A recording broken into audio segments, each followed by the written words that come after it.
Today is the first day for the students of the strongest academy in the World Union Academy. Hundreds of the most talented kids on the planet tried to get in this year, and only a few made it. And to open the ceremony, they call the rank #1 admitted swordsman to say a few words. Leon Hart, the golden boy who beat his examiner in seconds. The guy people say already swings a sword at teacher level. So everyone's expecting the classic, "It's an honor to be here" speech. But Blondie flips the script and says one person in this crowd doesn't deserve to wear the uniform. Because there's a student here who didn't earn his spot like everyone else. A guy who couldn't even beat his examiner, but somehow still got accepted. Personally picked by a certain thick red-haired teacher through a loophole called the Divine Eye Admission, where a VIP can instantly admit someone. In Blondie's eyes, that's a backdoor student, and he starts shouting for this mystery guy to stand up and hand over his uniform right there. Problem is, the Academy only identifies applicants by numbers, so nobody knows who he's talking about, except the guy himself. Our boy Gray is sitting in that crowd sweating like he's dating Blondie's sister. That's when Ariel, the teacher in question, decides she's heard enough. She teleports directly in front of Leon Hart and asks him if he honestly thinks he's stronger than the student she picked.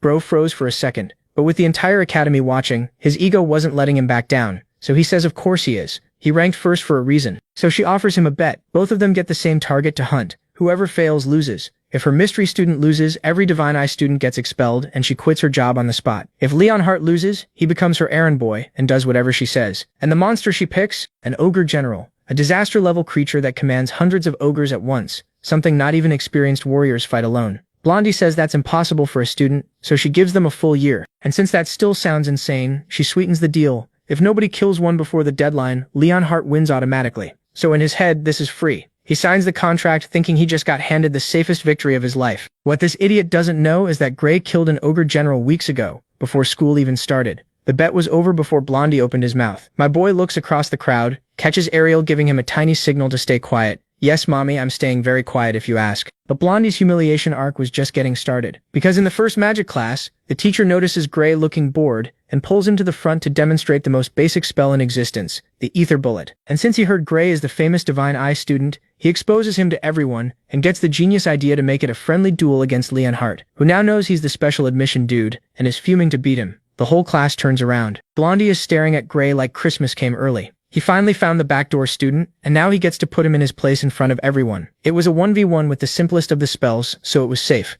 Both of them charge up. But when they shot, our main character showed he truly had the biggest ball in that room. Blondie's attack got completely dwarfed, both of them just staring at this thing Gray created. The teacher had to sprint to throw up a barrier and save Blondie's ass, and the sphere still cracked straight through it, blew up half the classroom, rattled the students in the back rows, and sent the Academy's #1 swordsman flying like a ragdoll. Bro came to class to bully the new kid and almost left as a missing person report. When the smoke clears, the teacher admits that without his barrier, Blondie would be dead. Gray is the most confused person in the room, because as far as he knows, he has zero talent for magic. But now the teacher is asking himself, who is this guy? For that, we gotta see his past life. See, Gray used to be a foot soldier. 15 years in the future, a mysterious being called the Liquidator showed up out of nowhere and erased an entire continent. No warning, no demands, nothing. So humanity gathered the strongest people alive into one final force. Bella, a sage whose magic rivals an entire military division. Jacob, a divine archer who drops dragons with one shot. Yami, a swordswoman so broken that calling her human feels disrespectful. And then there was Gray, support unit. His whole job was creating openings, following orders, and dying before someone important had to. On the day of the final battle, he's charging through a storm of attacks thinking the moment finally came. Beat this thing, and everyone's free. Then a beam punches straight through his chest,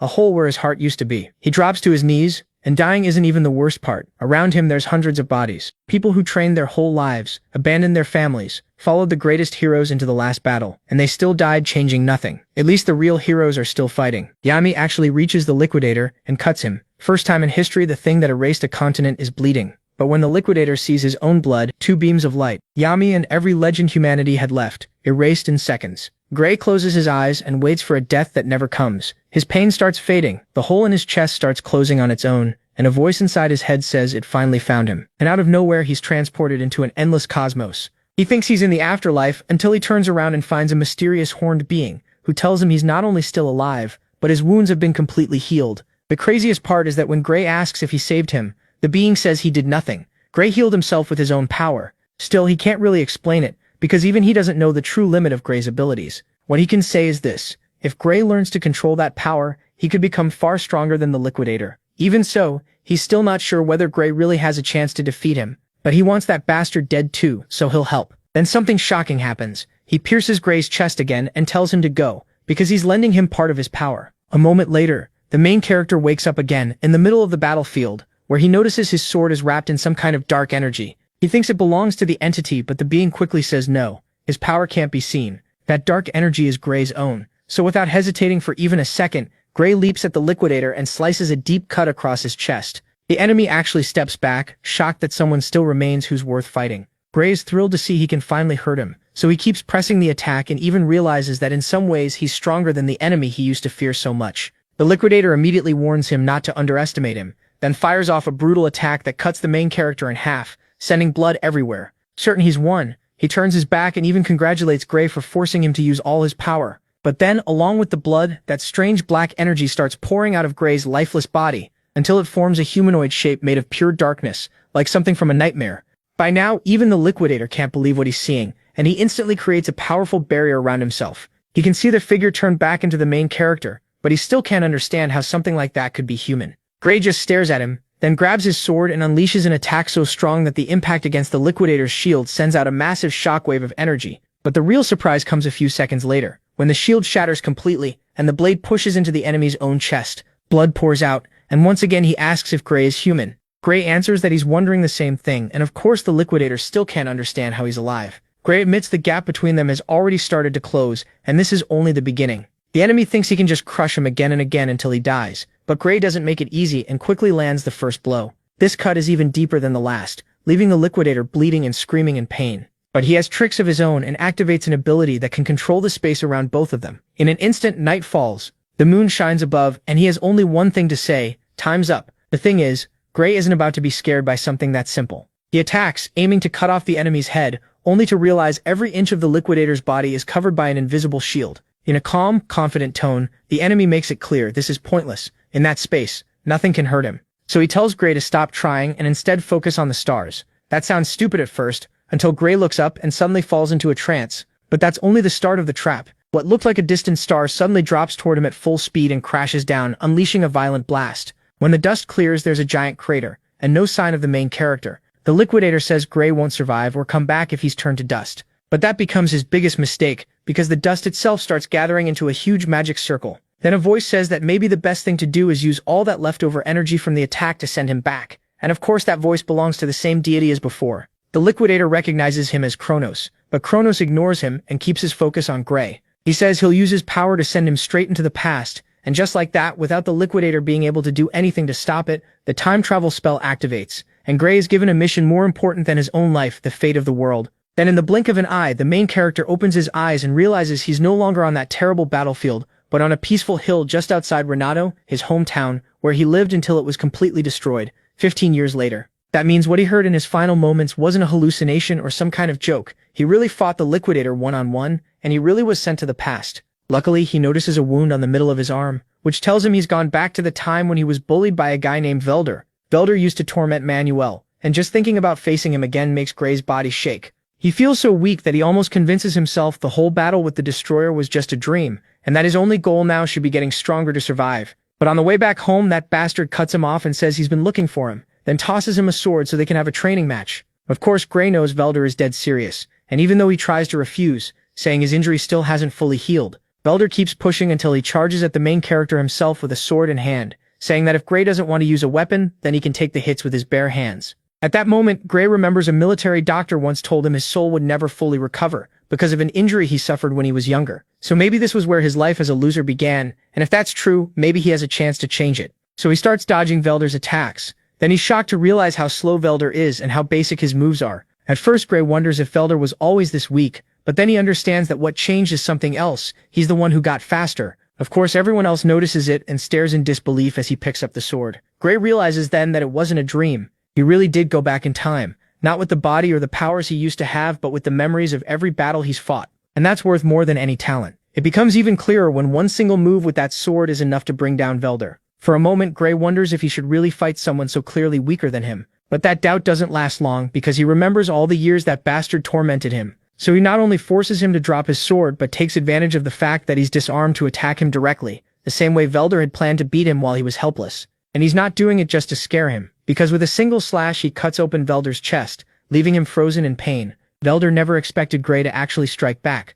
But he's not the only one shocked, because that sword is supposed to be blunt, which means if it had been fully sharpened, Gray really could have killed him. For a moment, Gray wonders if he should keep going, until he remembers that bastard had already earned it. He deserves it, so Gray goes in again and knocks out his teeth with one hit. Then he tells him not to worry about him because he was the one who wanted to fight like this. Panicking, the guy yells for his friends to stop standing around and jump Gray. One of them hesitates, but they still think there's no way he can beat them when they outnumber him like this. So even when Gray warns them not to try it, those idiots rush him, and the next thing all four of them are kneeling in front of him. It's so pathetic that Gray wonders how he ever spent so long being scared of losers like them. What he really wants to know now is where they learned to fight. That's when he finds out they used to train at Zarya's Grima dojo, but quit, because they thought they were already strong enough. At first that makes the dojo sound like a rat nest, but it could still help him, so since entry needs a recommendation, he tells them to introduce him to the master.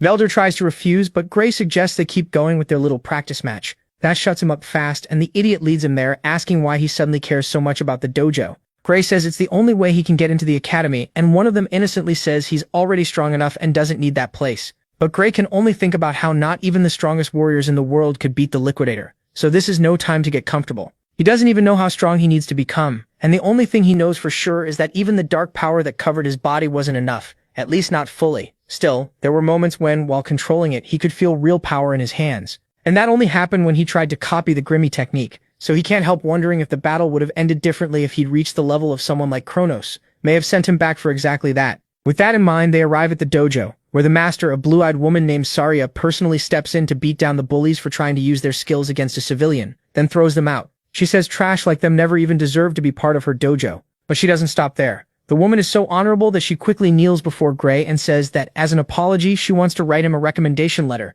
to make sure he gets into the academy. The problem is, first she needs to test his ability. So she faces him, and she's genuinely surprised when Gray charges at her with a sharp, practical technique that's far too polished for someone his age. That's when it becomes obvious why Velder and the others never stood a chance against him. Even if his style is mostly self-taught, it has the shape of a true rough diamond. That excites her, and even though she wants to keep the match going, it's time to end the fight. So she starts pressing much harder, planning to disarm him with a couple of quick thrusts. The strange part is that even after raising the intensity by several levels, Gray keeps answering solidly and matching her pace, even as she pushes harder and harder, until even Zarya realizes she's using her full power. It's gone from a test to a real struggle, just to keep him from surpassing her. At that point, she truly starts to feel afraid of him. And then Gray throws out a direct wild strike that Zarya barely manages to dodge. She admits that happened because of the fear she felt earlier. She tells herself she wasn't being overwhelmed. Her instincts were just speaking, and now she thinks she's found an opening and can beat him. Certain she can finish the fight, she attacks, only to realize she was completely wrong because out of nowhere the sword she was supposed to use to win suddenly breaks. Gray realizes it was a small release of the same power that awakened in his fight with the Liquidator. In other words, he hasn't lost it completely. But there's a problem. Without warning, his body starts shaking and he drops to his knees because it can't keep up at all. He has to struggle just to stand again, which makes him realize he needs to use that power very carefully. He wonders if he should tell Zarya, but quickly throws that idea away, because he doubts she'd believe him.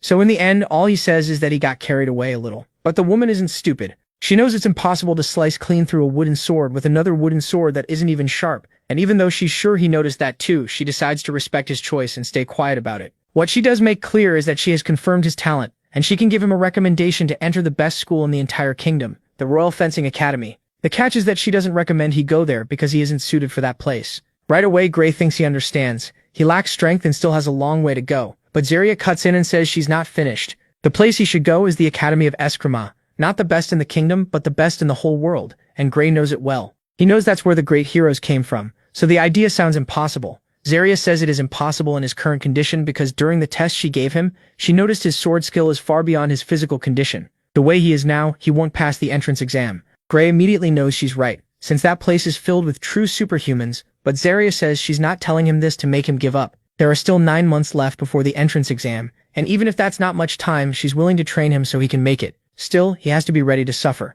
Gray accepts and asks her to turn him into a completely different person over the next few months. Zarya says that's the right answer before telling him to get ready, because his hell starts now. Then we get a small time skip of 8 full months, and she takes the training very seriously. But just as the pain is guaranteed, so are the results, because his body changes a lot and his muscles grow noticeably. Eventually, Zarya admits she has nothing left to teach him, so he can go. Worried, Gray says they still have a month left to polish anything that needs work, but she insists the best thing he can do now is go to the exam site and get used to the area. So she gives him a bag of money, enough for travel and food. Even with her kindness, Gray thinks leaving a whole month early is still strange, almost like she's trying to send him away from the village. She tells him he's overthinking it until he reveals that he heard rumors about an ogre nest found near the village. Right away, Zarya tries to play dumb, but even though she says guards from the capital will come deal with it, the worry on her face gives her away, and Gray can see the lie instantly. Besides, he already knows what will happen. Help will never come, and just before the village is destroyed, she'll die trying to fight the strongest ogre. Still, he stops pushing and pretends to accept Zarya's decision. She smiles in relief, wishing him luck on the exam. But what comes next is nothing like the peace she promised. Because weeks later, she's moving through the forest toward the nest, when a voice above her asks where she thinks she's going. Of course, it's Gray, who has been following her in silence because he refuses to let history repeat itself. Zarya immediately asks what he's doing there, but Gray says that question should be for her since she was the one who said the capital would handle the ogres. She explains they couldn't come because of more urgent matters, so she decided to take care of the threat herself. Confidently, she tells him not to worry, because even if the boss is elite level and the nest holds around 50 monsters, it's still nothing she can handle. Technically, she's right, and Gray knows she can deal with that much. What she isn't considering is that the ogre's real strength lies in its intelligence. So even if Gray never learned exactly how they beat Zarya in the other timeline, he's sure she won't make it out alive. That's why he asks her to please let him come with her. As an excuse, he says it'll be the best way to gain real experience, and even asks if she really thinks he'd just be a burden. She answers that she would never think that, because she understood long ago that he's stronger than she is. The problem is that monster nests like this are too unpredictable and too dangerous for someone with so little experience, no matter how strong he is. But Gray is so desperate that he draws his sword and threatens to knock her out right there so he can move ahead and face the boss alone. That finally makes Zarya give in, and she tells him he can join the mission on one condition. He has to promise her one thing. No matter what happens, he must get out of there alive, even if that means leaving her behind. Gray agrees, but only if she makes the same promise. With that settled, the two move forward carefully until they reach the ogre's den. There they notice the area has only one way in and out, which means either side would have a hard time escaping. That's why Gray warns that they need to be very careful. He says the bastards made a smart choice, but Zarya is already one step ahead and starts studying the area. It looks like the boss is staying inside his tent, so they need to quietly cut down the numbers first, before the boss notices them. So the best plan is to split up and fight separately. So they separate and use the element of surprise to start taking down enemy after enemy. It doesn't take long for the ogres to realize what's happening and start fighting back with the same force, but the advantage is still on their side, and within seconds they've wiped out most of the enemies. In the middle of the chaos, Zarya admits he's doing pretty well. She asks if this is really his first real battlefield, but Gray dodges the question and warns her to stay sharp. They've only just started. He doesn't say it out loud, but something feels off. For some reason, the enemies are weaker than he ever expected. So if they really manage to beat Zarya in the other timeline, then the only answer is that the boss inside that tent is stronger than expected. And he's right, because out of nowhere he feels eyes staring at him from inside the tent. Every instinct in his body goes on alert, to the point that Voltaire yells at Zarya that she has to run. Of course, she doesn't understand the sudden change. But when Gray shouts at her not to ask questions and just run, she moves, sprinting for her life. But it's already too late. At that exact moment, the boss lands right next to them, and they confirm that yes, it's an elite-class ogre, and it's saying what an honor it is that they came to it.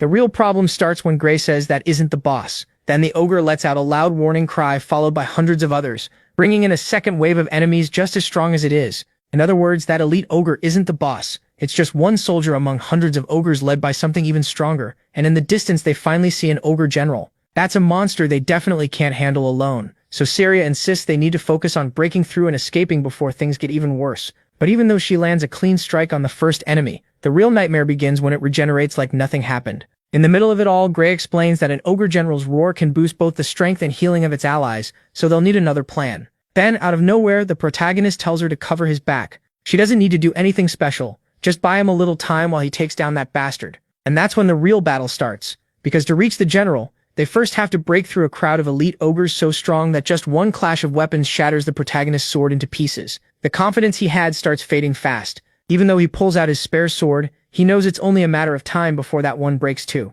Luckily, Zarya notices, and knowing two swords are better than one, throws him her spare, hoping it'll help him last a little longer. The problem is, he'll have to use it very carefully. So Gray focuses on moving smartly, making every swing hit as many enemies as possible. At first it works, but it doesn't take long before the ogres focus on him and start surrounding him from every side. And if that wasn't enough, the ogre general lets out another powerful roar, and to his surprise it makes them even stronger, to the point that monsters who were already dangerous enter a kind of blood-crazed frenzy as they charge ahead with only one target in mind, the protagonist. By then it's obvious the general has seen through his plan, but it's too early to give up, so Gray pushes harder, switching to a different strategy and trying to avoid them at all costs. Sadly, the ogres are still one step ahead, because the moment they notice he's trying to slip past, The bastards dive at his back, tackling him, pinning him down, and basically doing anything they can to wear him out as much as possible before he reaches their leader. In one of those moments, an ogre throws a blow so strong that Gray has no choice but to block with his sword, and it instantly shatters into pieces. At the same time, he takes a good part of the impact, and now he has only one sword left. He can't help thinking about his life before going back in time. All those experiences that taught him that in a situation like this he can't win. He's so sure of it that he yells at Zarya to run and use the chance to escape while the enemies are focused on him. What he doesn't count on is that the woman would never do that. Gray asks if she really plans to throw her life away in a pointless sacrifice. Sadly, Zarya's answer is even worse than he expected. It's not that she doesn't want to run, she can't. Her leg is injured, and she can't run anymore. No matter how he looks at it, they're out of options. The protagonist can't help thinking about how ironic the whole situation is. He thought he traveled through time to defeat the Liquidator, but when his last sword is destroyed, it's obvious everything is going to end even sooner than in the other timeline. But that's when he remembers he's not done yet. If the only other choice is to die for nothing, then it's better to risk it by activating that strange power from before. The last time he used it for just a few seconds, it nearly killed him, but his body has changed a lot since then, so he tries to focus on the feeling he had when it activated, closes his eyes, and bets everything on the next second. Luckily, the effect is instant, because something awakens inside him, and in the blink of an eye his sword is covered in dark energy, so much that a single swing is enough to cut down every enemy around him. The look on Zarya's face turns to confusion, and he just gives her a smile, before promising that from now on everything will be fine. That starts the hunt, because the general is so shocked that the effect of its skill on the others completely breaks. The white-haired boy uses that chance to wipe out the enemy that had been giving him so much trouble. After a while, the two of them are left standing over the bodies, including the generals, and the protagonist apologizes to Zarya for breaking her sword. Of course she couldn't care less now, since he literally just saved her life. But right when she tries to ask where that power came from, Gray collapses to the ground, completely drained, or at least that's how it looks at first. On his side, the protagonist wakes up in the middle of nowhere, a completely black space where there's nothing except a sealed door, and from it waves of dark energy slowly begin to leak out, the same power he felt before. That's why he figures that if he opens it, he'll gain complete control over that ability. It sounds tempting, until he unconsciously steps forward and his body is hit by a murderous pressure that freezes him on the spot. Of course, he doesn't hesitate to step back, because he's sure that if he opens the door as he is now, he'll die. And the creepiest part is that the moment he thinks that, an outside voice says he made the right choice. Thankfully, right then he wakes up in the village infirmary, where Zarya has been waiting for him. To him it felt like he was gone for only a few seconds, but in reality, he's been unconscious for 5 whole days and she admits she thought he had died. Calmly, Gray says he just pushed himself a little too far, but the white-haired girl doubts that's enough to describe the crazy thing he did. Everything he pulled off with just a few sword swings. Still, what matters now is that he's okay, so she asks if he can stand up, and that simple idea is shut down right away, when Gray realizes he can't even gather enough strength to move his right arm. And strangely, that's not even the weirdest part, because he notices a large black stain spreading under the bandage. Zarya can't even see it, and the only obvious thing is that his arms are a mess, but he can't feel it because they gave him a magic potion. And that's when everything else stops mattering, because Gray knows those are insanely expensive, and is almost too shocked to speak. Then she tells him it was a gift from the village chief for saving everyone. At first, the protagonist doesn't get what she means, but then the chief walks into the infirmary and makes it clear that this is the least he could do. Gray kept the whole place and all its people from being burned to ashes. The protagonist immediately says he's exaggerating, but the man insists he's serious. More than anyone, Gray should know that an ogre general isn't something fighters from a tiny village in the middle of nowhere could defeat. And that's when he reminds himself that in the other timeline, that's exactly what happened. If he hadn't stepped in, Zarya, the chief, and everyone there would have died within hours. The problem now is that between the battles, the weeks that passed since he told Zarya he was leaving, and the time he spent unconscious, there are only 2 days left before the World Union Academy entrance exam. Normally it's a 3-day trip, but if he leaves on horseback right now, he might still make it in time. So he asked the chief to lend him one, promising to pay him back when he returns. But the man already knew he'd ask, so he prepared the best horse in the whole village ahead of time. Zarya adds that if he hadn't woken up, she was planning to carry him there herself. With that settled, Gray gets ready to leave. He gets ready to leave, but the biggest surprise comes when he opens the door to the clinic and finds the whole village waiting for him,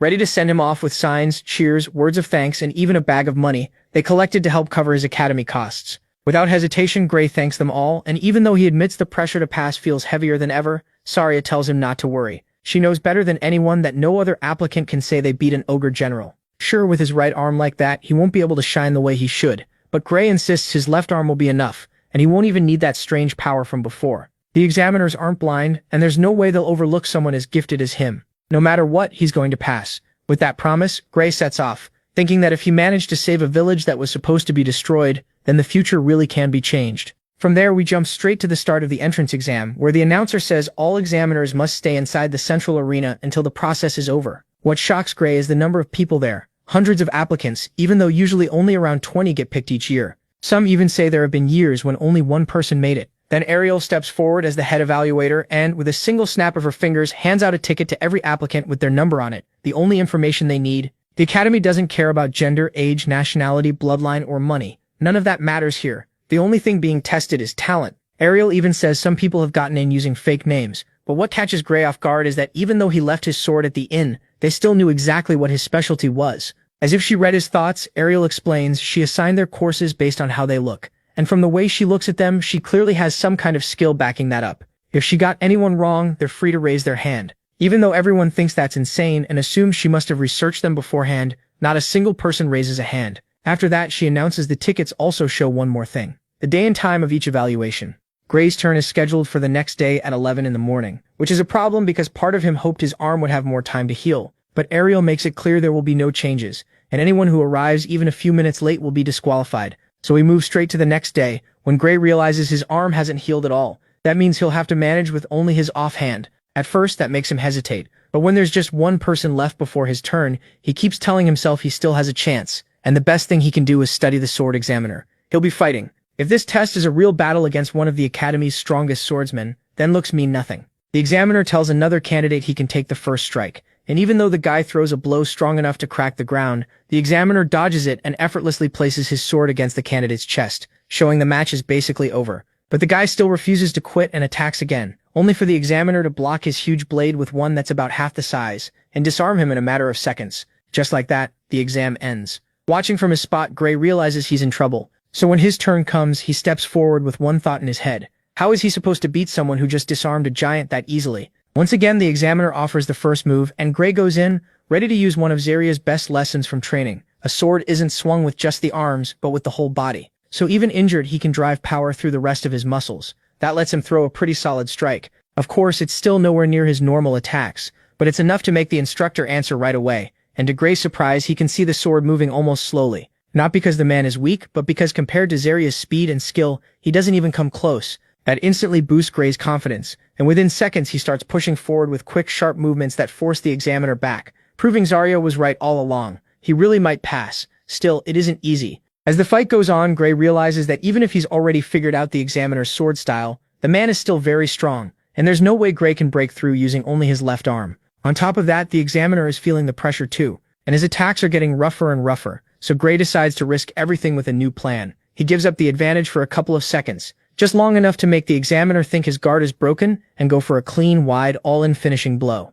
In the end, the examiner is the one who opens himself up, and Gray uses that moment to slip behind him and thrust forward. A strike that would have won him the match if just millimeters from landing someone hadn't shouted stop, making Gray freeze at once. He looks around confused because the fight had just gotten good. Then another judge announces that time is up, and since that's how it ended, the only conclusion they can make is that it's a draw. Of course, Gray assumes the worst. In his mind, the only way to pass was to beat the evaluator. So he leaves the arena feeling crushed, repeating to himself that at least he gave it everything he had, already thinking he'll have to take the exam again next year. He walks away convinced he'll do much better once his arm fully heals. After that, a whole week passes until all the evaluators gather to talk about the applicants and compare notes. In general, they're completely worn out because the exam's golden rule is to judge each person one by one, then discuss every single case the same way. They start with the sword course applicants, where the clear winners are the ones who actually beat the evaluator. But they also consider strategy and how long each person lasted during the 15-minute limit. The problem is, one evaluator insists that this time only the people who beat the examiner should pass, plus maybe a few rare exceptions, and sadly, Gray isn't one of them. In fact, no one even says anything special about his performance. It seems like that's the end of it, until someone asks what they'll do about candidate number 513. Of course, that's Gray's number, but the surprise is that the one who brings him up is Ariel herself, insisting he has real potential, even if the others don't agree. They argue that even if it looked like he was about to win, the fact that he relied on cheap tricks says a lot, and none of it is good. They do admit his technique was solid, but say he lacks strength and spent most of the test getting overpowered, which to them means he's useless. That only makes Ariel laugh to herself. With so many people watching, she finds it ridiculous that none of them noticed that one small detail. But we don't get to hear the rest of the argument, because we jump straight to the next day, when they announce that only 6 people have been accepted into the sword course. Candidate number 5, number 217, 432, 615, 753, and 925. Even though Gray still waits to hear his name, they make it clear that's all of them, and only those 6 candidates have the right to cross the bridge and finish the enrollment process. Everyone else must leave, except for one more, the one personally chosen by the Divine Eye, candidate number 513. Within seconds, Gray's ticket bursts into bright blue fire, and everyone stares at him with curiosity, admiration, and anger, because a special Divine Eye admission isn't something just anyone gets. Gray has no idea what that even means, but he hears some people whisper that it's just how spoiled idiots sneak in through the back door. That makes even less sense to him, because he literally has no connections at all. He even wonders if Saria might know someone, until an old man cuts in and tells them to shut up because Divine Eye admission is an honorable category that has produced heroes for hundreds of years. They fire back that lately it's lost all prestige, since it's only been used to admit useless people like Jacob, Bella, and Yami, 3 of the Academy's biggest failures. What they don't know is that Gray knows those names very well. Even if people see them as weak right now, they'll become part of the main force against the Liquidator. Either way, the point is simple, he got in. From there we move straight to the entrance ceremony, where Gray and the other chosen students receive their documents and are called to the plaza in front of the main office. The strange part is that when they arrive, there's nothing there, and they start wondering if they came to the wrong place. Then an assistant shows up to explain that there's been a small delay with the setup because of a mix-up. Since the place is completely empty, they figure it will take a long time, but then he tells them to step back so they can begin the setup, and in an instant the ground lights up with dozens of magic circles that spread out in a brilliant glow and start forming a small coliseum. With a smile, he tells them to sit wherever they want. The students head over completely amazed because that wasn't normal magic, it was teleportation used on huge objects. Even Gray, who's seen plenty of wild things, thinks this is an insanely flashy way to use that spell. That only makes him even more excited since it shows just how much power the World Union Academy has. Still, a boy up front notices something Gray missed. There are way too many seats for just 30 accepted students. His friend explains why. The Academy brings together the best students from all over the world. But what does that have to do with anything? To get it, he needs to look up, because dragons and airships are all arriving at the same place at once. Once again, the guy has no idea what he's looking at, but the protagonist recognizes them right away. Strato Queen magic aircraft, the biggest and most expensive in the world. So it's crazy to think they're casually using them just to bring in the rest of the students. The ceremony isn't only for the new ones. The seats are also for upperclassmen. Once everyone is gathered, the assistant says they can finally begin the ceremony. It turns out to be painfully boring, because the director gives a speech so dull that Gray is almost falling asleep, until they start introducing the top students from each year. That's when a blonde boy near the protagonist stands up, Leonhardt Apias. He's the strongest swordsman in the group, and during the entrance exam, he beat the examiner in seconds. Rumor says he's as skilled with a sword as some of the teachers, so of course he catches Gray's attention. Even more when he asks the teachers if he can speak freely, and they say yes, not expecting Leonhardt to start complaining about the academy. He says it's an honor to be admitted with everyone else, all that stuff, but then insists that one person there doesn't deserve to be here. To make it perfectly clear, he turns to Ariel, the Divine Eye, and asks if she knows who he means. Ariel seems surprised. She answers that everyone here passed strict tests, so even if not all of them are as strong as him, they still earn their place. Then she flat out asks what the hell he's talking about. Leonhardt says everyone deserves to be here except the guy who got in through the back door with that so-called special Divine Eye admission, and he doesn't stop there. Leonhardt starts shouting for that student to show himself and hand over his uniform, obviously talking about the protagonist. Luckily, because everyone was chosen only by numbers, no one knows what he looks like. Ariel tries to change the subject, but Leonhardt keeps going until she suddenly teleports right in front of him, and in a pretty creepy way asks if he really thinks he's stronger than that other student. At first, Leonhardt gets so nervous he can't even answer, but then he steadies himself and says of course he is. He ranked first for a reason. That's when things finally get interesting, because Ariel suggests a bet. 2 things will be on the line. First, the other boy's admission, and also her own job. The protagonist freezes, since he definitely never agreed to anything like that. Leonhardt asks if they're really going to make him fight, but Ariel says no. If the other boy got serious, Leonhardt would die, and as a teacher she won't risk a student's life. That instantly makes things tense.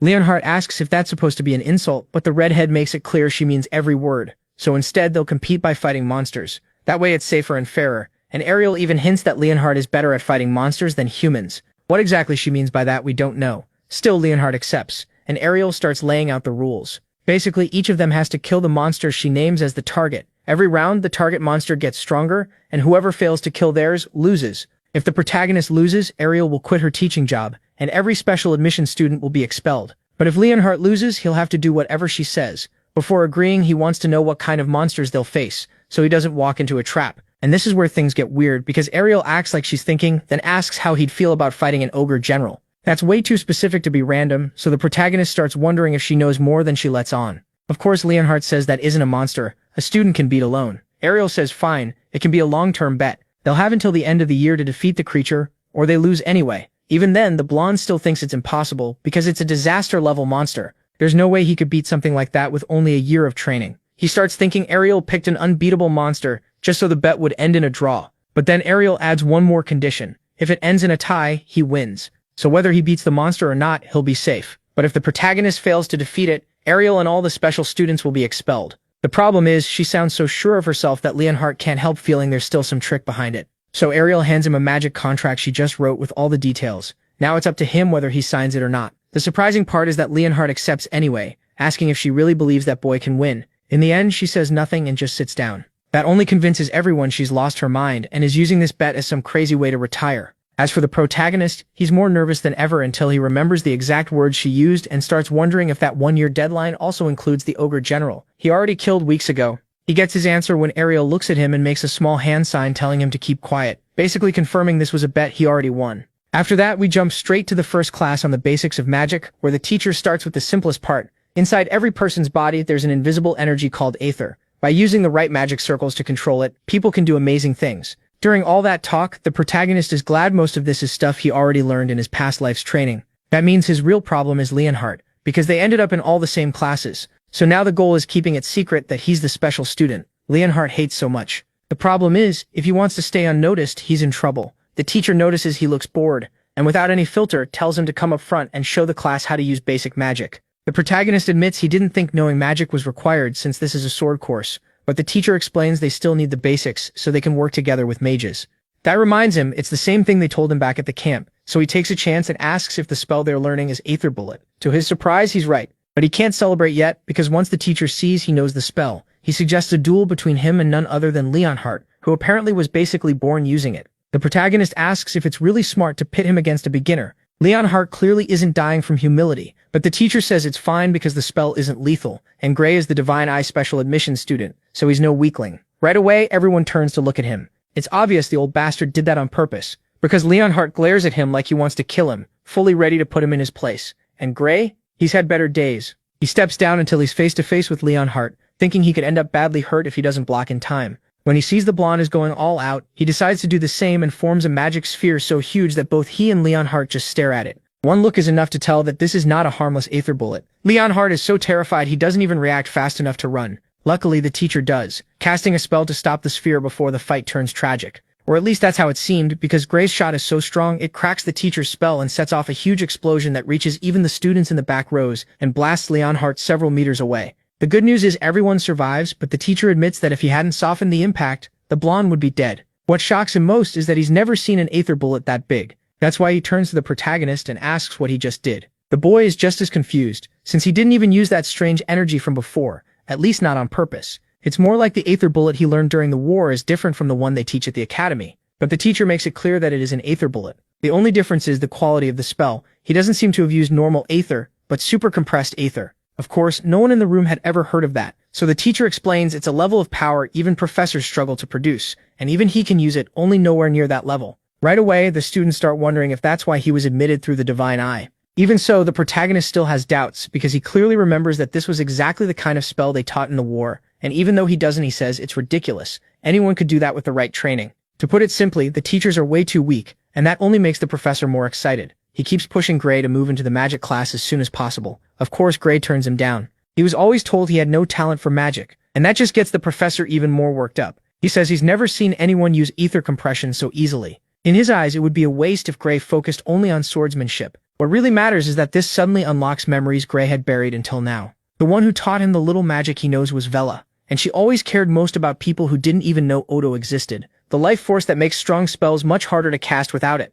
With that in mind, he asks the professor if he knows what Odo is, and when the man has no idea, Gray understands why he's so strong. He knows techniques nobody else does, knowledge from the future that makes magic easier to use, to the point that even someone as weak as he used to be is now among the strongest. Still, he has to be very careful with that information, so he refuses to join the magic class, and the professor tells him the door will always stay open for someone like him. In the end, he sends Gray back to his seat, making it clear that it doesn't matter if he gets distracted or bored, because the class is clearly too basic for him. Everyone is stunned except Leonhardt, whose reaction is a little different. Now he looks at Gray with pure admiration, and honestly that gives him chills. Later on, Gray gets a letter from Ariel asking him to come to her office. He wonders if it has something to do with what happened that morning. When he reaches the door, it tells him to come in before he can even knock, like it can somehow see through walls. But that's not even the strangest part. The second he enters, a sword comes flying straight at him. He manages to block it, then freezes when he sees that the attacker isn't Ariel, but a blue-haired girl who looks very familiar. The problem is, before he can figure out where he knows her from, something else grabs his attention. Ariel is watching from her desk with two other professors beside her. She says she knew her guess about him was right, but the men still aren't fully convinced, so they ask the girl if she really attacked with everything she had. And here's where it gets interesting. They call her him, so Gray realizes this is him, Albright, the girl who will become the strongest sorcerer in the world. Before he can react, Ariel says it's obvious the protagonist gave it her all, and forces the others to pay up, because they had made a bet on whether Gray could withstand an attack from someone as powerful as the blue-haired girl. Ariel decides to be generous, and gives Gray part of her winnings, a gold coin worth a small fortune. While he nearly panics from holding something so valuable, the professors admit Ariel was right about her theory from the other day. Gray had been protecting himself by avoiding use of his dominant arm on purpose, which could only mean he was dealing with some kind of injury, and that hurt his performance during the test. Of course, they're completely right. Gray wonders how they figured it out, and they tell him that if they hadn't noticed, they wouldn't deserve to call themselves professors. Still, Ariel was the first one to catch it during the exam, so the others have to admit he really does have great potential. The problem is, potential alone isn't enough. Before leaving, one of them warns that he better recover, or he won't meet the standards for the sword course. After that, Gray is left alone with Bella and Ariel, who asks him to have a talk about magic. She makes it clear she heard what happened in class earlier. In fact, the professor personally came to her demanding Gray be transferred, but she refused to because she believes he's better suited for the sword than for magic. Even so, what he did was impressive. Clearly impulsive, with little understanding of ether, yet still something very few people can pull off. So she wants to hear his secret. She even offers money, and promises that whatever he says will stay in that room. She doesn't need the answer for Bella, who is a genius at magic theory but not nearly as good at putting it into practice. For some reason, MC just can't properly use ether compression, which makes sense to Gray. He already knew Bella took a long time to unlock her true talent. Ariel keeps pressing him if he can help her. He can save Bella from being sent to Professor Bradley, a man Gray recognizes right away, because he's infamous for carrying out experiments on humans, and in the future he'll even become the cause of terrible magical disasters, the worst magic criminal in history. But for some reason, Ariel explains that if Bella doesn't improve before the end of the year, she'll be sent to him for a surgery that's supposed to improve her magic. Ariel wants no part of that, and she says it herself. Dozens of people have died because of his horrific methods. Even so, Bella would rather risk that than be expelled. That puts Gray in a hard spot because revealing this kind of knowledge could literally change history, especially since Bella would probably discover Odo on her own eventually. Even so, when he thinks about all the damage the Liquidator will cause, he tells himself that this is exactly why he's here, to change that terrible future, so he promises to teach them everything he knows. After that, we move to the training grounds, where Gray explains everything Bella once taught him, well, from his future, and they do it under a magic contract that forces everyone to keep it secret no matter what. At first, what Gray tells them sounds insane, but the more they think it over, the more sense it makes. Bella gets excited, saying it literally sounds like magic from the future. On top of that, none of his ideas go against how current magic works. They just add to it. So the blue-haired girl decides to test it by using the knowledge he gave her to cast a spell at full power. For Gray, though, that is not exciting at all. He's seen what Bella can do, and he knows one of her attacks can wipe out an entire city. Not only that, but she's so powerful that the odds of her controlling all that power at this point are low. The problem is, before he can tell her to stop, Bella fires the spell and in a single second, blows away the whole training field. That includes Gray, who would have been completely burned alive if he hadn't managed to seize control of the energy at the last second. In fact, she handles it so well that it changes from a blast like a nuclear bomb into a huge dragon shape that flies through the flames. Then she collapses. At first, Gray worries, but Ariel explains that the poor girl just ran out of ether. Even so, she can't deny that what Bella pulled off in a single try was absolutely incredible, and it proves just how much power was inside her waiting to come out. With the little strength she has left, the protagonist insists she couldn't have done it without Gray. But all he can think is that he merely taught her something she was the one meant to create. The important part is that they managed to save her from a surgery so dangerous it wouldn't just have risked her life. If she survived, it likely would have taken away her control. That famous procedure can grant huge magical power in exchange for the user's control over it, which explains why the future Vela was always so careful with her magic. One spell could put her life and everyone else's in danger. Anyway, now it's Ariel's turn to keep her side of the deal, because what Gray asked in exchange for teaching them about Odo was for her to heal his arm. The redhead says there's a very special kind of magic she wants to use on him, and with that she gently places her hand on his wound. Blue energy wraps around it, and after a few minutes it fades until Gray can move his arm completely again. He's completely shocked, because not even a top-grade healing potion had that kind of effect. Proudly, Ariel explains that her highly specialized magic is far beyond those potions. Then she tells him to test his arm with a sword, so Gray starts throwing out a string of slashes and realizes that even if it looks fine, it doesn't feel like it moves the same as before. Ariel understands that right away. She says that while she repaired his nerves, her magic can't heal wounds to the soul, a concept most people still don't accept, but one she firmly believes in, because her eye can see it. Even right now, she can tell his soul is slowly healing. So physically his arm is perfect, but he still needs more rest for his soul to recover. For now though, he can train like normal, and she'd actually like to watch him fight so she can understand what kind of swordsmanship he uses, and why it can damage a person's soul so badly. From the way she explains it, the soul matters here just like ether and Odo, because Ariel says there's a sword technique that uses the soul to move the blade. The swordsmanship of Amy. Gray is stunned to hear that name because at this point in the world's history she is still far from the sword saint he once knew. Still, Ariel is very sharp, and points out that he moves his sword in the exact same way Amy does, except it feels like the person who taught him was even more skilled. And of course Gray's first teacher really was her. It was future Amy, so he quickly changes the subject and asks how swordsmanship can affect the soul. Ariel says that can happen with a very rare style of swordsmanship, the same kind used to bring down an ogre general in a single slash. At that point, it's obvious Ariel knows the truth, and she's not just thanking him for basically winning her another bet. She explains that she saw how that battle ended, so she knows normal techniques could never have done it. There's a strange power her eye can see, something slowly leaking through a chained door. Of course she means the same door Gray saw the last time he used his ability. Then she says something even more shocking. She doesn't fully understand that power, but she has seen something similar to his before, a force tied to a being called the Liquidator. Gray freezes on the spot. He doesn't know what to say or even think, because the Liquidator shouldn't have appeared yet. It's not supposed to exist in this time period.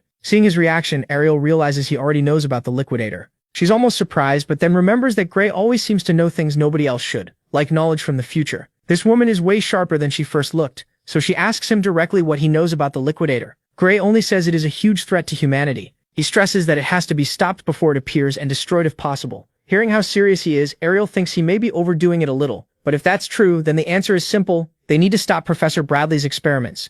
That's because she already knows about the Liquidator. It's the being Bradley is trying to summon. Now that really shocks Gray because in the future he never knew where that monster came from. He once believed nobody knew, but the more he thinks about it, the more sense it makes. In humanity's final years, the Academy always acted like it knew exactly where the Liquidator would appear. So the one left in the dark was him. And since Professor Bradley is part of the Academy, the conclusion is obvious. The World Academy was involved with that creature all along. That's why Gray tells Ariel the experiment must be stopped right away. Ariel agrees, but she doesn't have the authority to stop another professor of equal rank. She even says she already tried pushing her superiors to cancel it. Worse, she isn't allowed to tell Gray who those higher-ups are. This place runs on a strict chain of command, and someone like her can't break it. At this point in the story, the full scale of Professor Bradley's crimes still hasn't come out, so Gray tells her he knows exactly where the bastard's hideout is. Maybe they can catch him in the act. The problem is that the Academy still backs him, so if they go in without solid proof, they'll be the ones who end up locked up. With that in mind, Ariel asks if he has any evidence. But beyond what he knows, Gray admits his hands are tied too. Ariel then changes the subject and says there's someone at the Academy who might help him control his power, a genius when it comes to unknown forces. It's Hector Philo, a name Gray recognizes right away as the man who trained the Sword Saint. Kindly, Ariel offers to set up a private lesson so he can start training with him the very next day. And Gray gets excited because that's exactly why he came here in the first place, to control his power. From there, we jump straight to training with Hector, and it starts in the most random way possible. The guy literally makes him sprint through the Academy forest at full speed. Worst of all, he doesn't even let Gray drift off or think about anything but running. The goal is to wear out his body because only then can he awaken his student's power. Is it insane? Absolutely. Still, Gray keeps telling himself, Hector knows what he's doing, even while another part of him can't stop thinking that every second he wastes running around, Professor Bradley is messing with the fate of the world. And that goes on for a full week, until Ariel calls him in to ask how training has been. Gray takes the chance to complain that all he's done is run the whole week. But then things suddenly get more serious when Ariel receives a letter that changes her expression at once. Gray notices and asks what's wrong, and she hands over the letter, one written by Professor Bradley himself. It says Bella's abilities have not improved under the terms of their contract, which means the operation will move forward. Gray immediately shouts that it's insane, and asks if there's any way to refuse, but Ariel explains the only way is if the professor cancels it. Otherwise, MC's only choices are the operation or expulsion. That's why, even after refusing before, Ariel asks where Bradley's lab is. If they expose him as a criminal, the contract terms will be void. As for proof, she trusts Gray to help her find it, because she knows he's been telling the truth this whole time, and together they'll drag that criminal into the light. With that decided, Gray reveals that the lab is in the mountains near Toril Village, and Ariel remembers that bastard has an Academy-approved lab in that same area, which means he's been using it as the perfect cover for his illegal experiments. On top of that, everyone knows no Academy professor would interfere with another professor's lab for no reason, which means they need evidence now more than ever if they want to stop him. Still, before they can talk more about it, Bella walks into the office. She got the same terrible letter too. Ariel quickly takes it from her and assures her she doesn't need to worry about that. He clearly has no idea what's really going on, so she asks if Ariel really plans to fight Bradley all alone. Ariel answers that her own strength is more than enough. Even so, Gray knows what that bastard is capable of, and he has a very bad feeling, so he offers to go with her. Bella does the same, insisting she can't let them risk themselves for her. It sounds like a solid plan, except Ariel reminds them Bradley is still a professor, and who knows what he might do to them. Gray says that's exactly why they need to work together, because if they use the same power he used to defeat the Ogre General, their chances of winning go up a lot. Seeing how determined they both are, Ariel knows they'll go no matter what she says, so she finally agrees on one condition. No matter what happens, they must put their own safety first. With that settled, they head out, and we move straight to the forest outside the lab entrance, where the three of them study the place and confirm no one seems to be around. That makes it the perfect time to go in. The basic plan is to sneak inside while Bradley is at a conference with the Magic Society and search for anything they can use as evidence. Of course, there's a good chance the place is full of traps, so they have to be careful. Bella worries they might get caught, but Ariel calmly tells her she can turn back whenever she wants. Still, the protagonist is determined to help them, and she doesn't understand why they're risking so much for someone like her. Gray cuts in right away. They're not doing this just for her. Stopping these experiments could literally save the world. That only leaves the blue-haired girl even more confused, and Ariel says that's probably going too far, but she agrees they need to think this through carefully. Even so, they came here by choice, and with that resolve they'll finish the mission. So they move out and sneak forward, until Ariel uses her fire magic to blast open part of a side wall of the fortress, which leads straight into the prison where that bastard keeps all his victims locked up. Some of them are dead, and some still seem alive. But the worst part is that none of them move or call for help. At a glance, Ariel spots at least 14 forbidden spells, each one serious enough to count as a crime on its own. They don't even need to bring up the illegal human experiments to throw that monster in jail, though those crimes will make sure he never gets out. But all of that takes a back seat when they reach a chamber with an altar in the center, and Bella asks if they should take the evidence and run or rescue the people. Gray says the smartest move is to leave before Bradley returns. The problem is that right then, a voice behind them asks if they mean him, and of course it's Varian Bradley himself, who definitely should not be there. Before they can even ask, he explains that he used a modified spell to send a double to the conference in his place, because he had a very important experiment to finish, now that he had just received fresh materials. Then the bastard turns, and it becomes horribly clear that by materials he means dozens of human corpses. But worse than that, after seeing them here, he decides on a change of plans. Now he wants to use them instead. Exceptional people with far more magic power than any normal human could ever have. With a smug tone, he says he doesn't know how they found out about his experiments.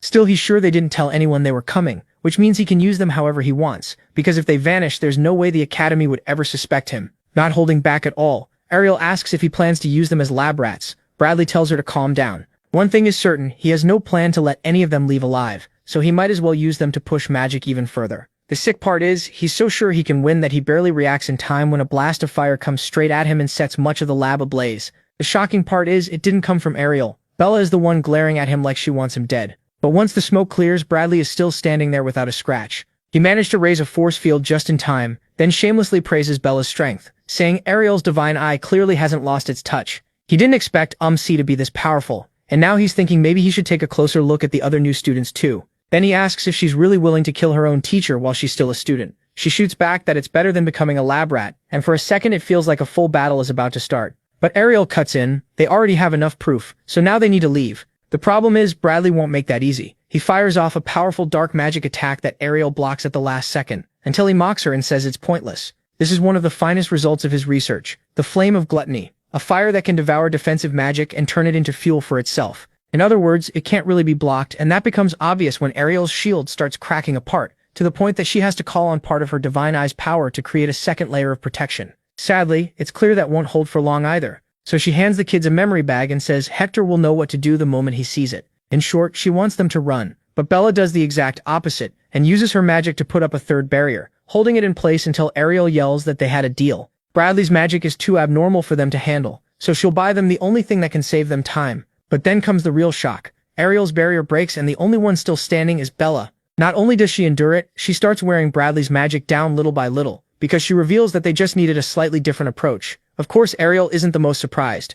That title goes to Bradley, who insists it's impossible, there's no way she could have made a counterspell this fast. Bella explains that she recently learned a very interesting theory and it made figuring out his trick a whole lot easier. That sends Bradley into a rage, and he starts screaming, demanding to know who taught her. The protagonist only says it's a secret, though she'll give him one hint. Her tutor was another student. Bradley takes that like a bad joke, then grabs a strange magic crystal and crushes it into countless pieces. He warns them this will be their end, and within seconds hundreds of eerie skulls made of energy join his earlier spell. That not only makes it stronger, but Bella's own energy starts to give out, which Bradley notices right away. He figures she has at most 1 minute of ether left. Getting desperate, MC tells Ariel to use every second she can to attack, and Ariel uses her eye to search for any option they have left, realizing she can project her mana outside the barrier. So she does, and within seconds she fires a beam of energy that looks amazing at first, but not for long. It turns out the Redhead's offensive magic is one of the weakest among the Academy staff, and Bradley's flames can absorb part of its power, making the whole attack useless. Once again, their chances of winning look terrible. Bella asks what they can even do because she can't hold on much longer. That's when Gray tells them to move aside. It's his turn now. At first glance, his sword should never be able to reach that bastard from this far away, but there is one way, since Ariel is the only one who knows it. She warns him that using that power again could kill him, and even if he survives, he may never use his injured arm again. Gray doesn't care if he dies doing what has to be done, so he jumps over the flames and rushes Bradley with a sharp, quick movement, cutting off his head. It happens so fast that Bella can barely believe what she just saw. Then Bradley's body drops to the floor completely still. Ariel is just as shocked, though even more excited, because this is the first time she's had the chance to see that power in action. But then another problem starts. The slash was so strong that it wrecked a huge part of the structure, bringing the ceiling down and threatening to crush them too. Ariel steps forward and uses her own power to stop even the smallest piece of rubble. Even so, all she can do is ask Gray how he managed to go beyond all her expectations and how his arm feels. In response, he drops the sword without meaning to, because a fierce pain is running through every part of his body. On top of that, there's a worrying numbness.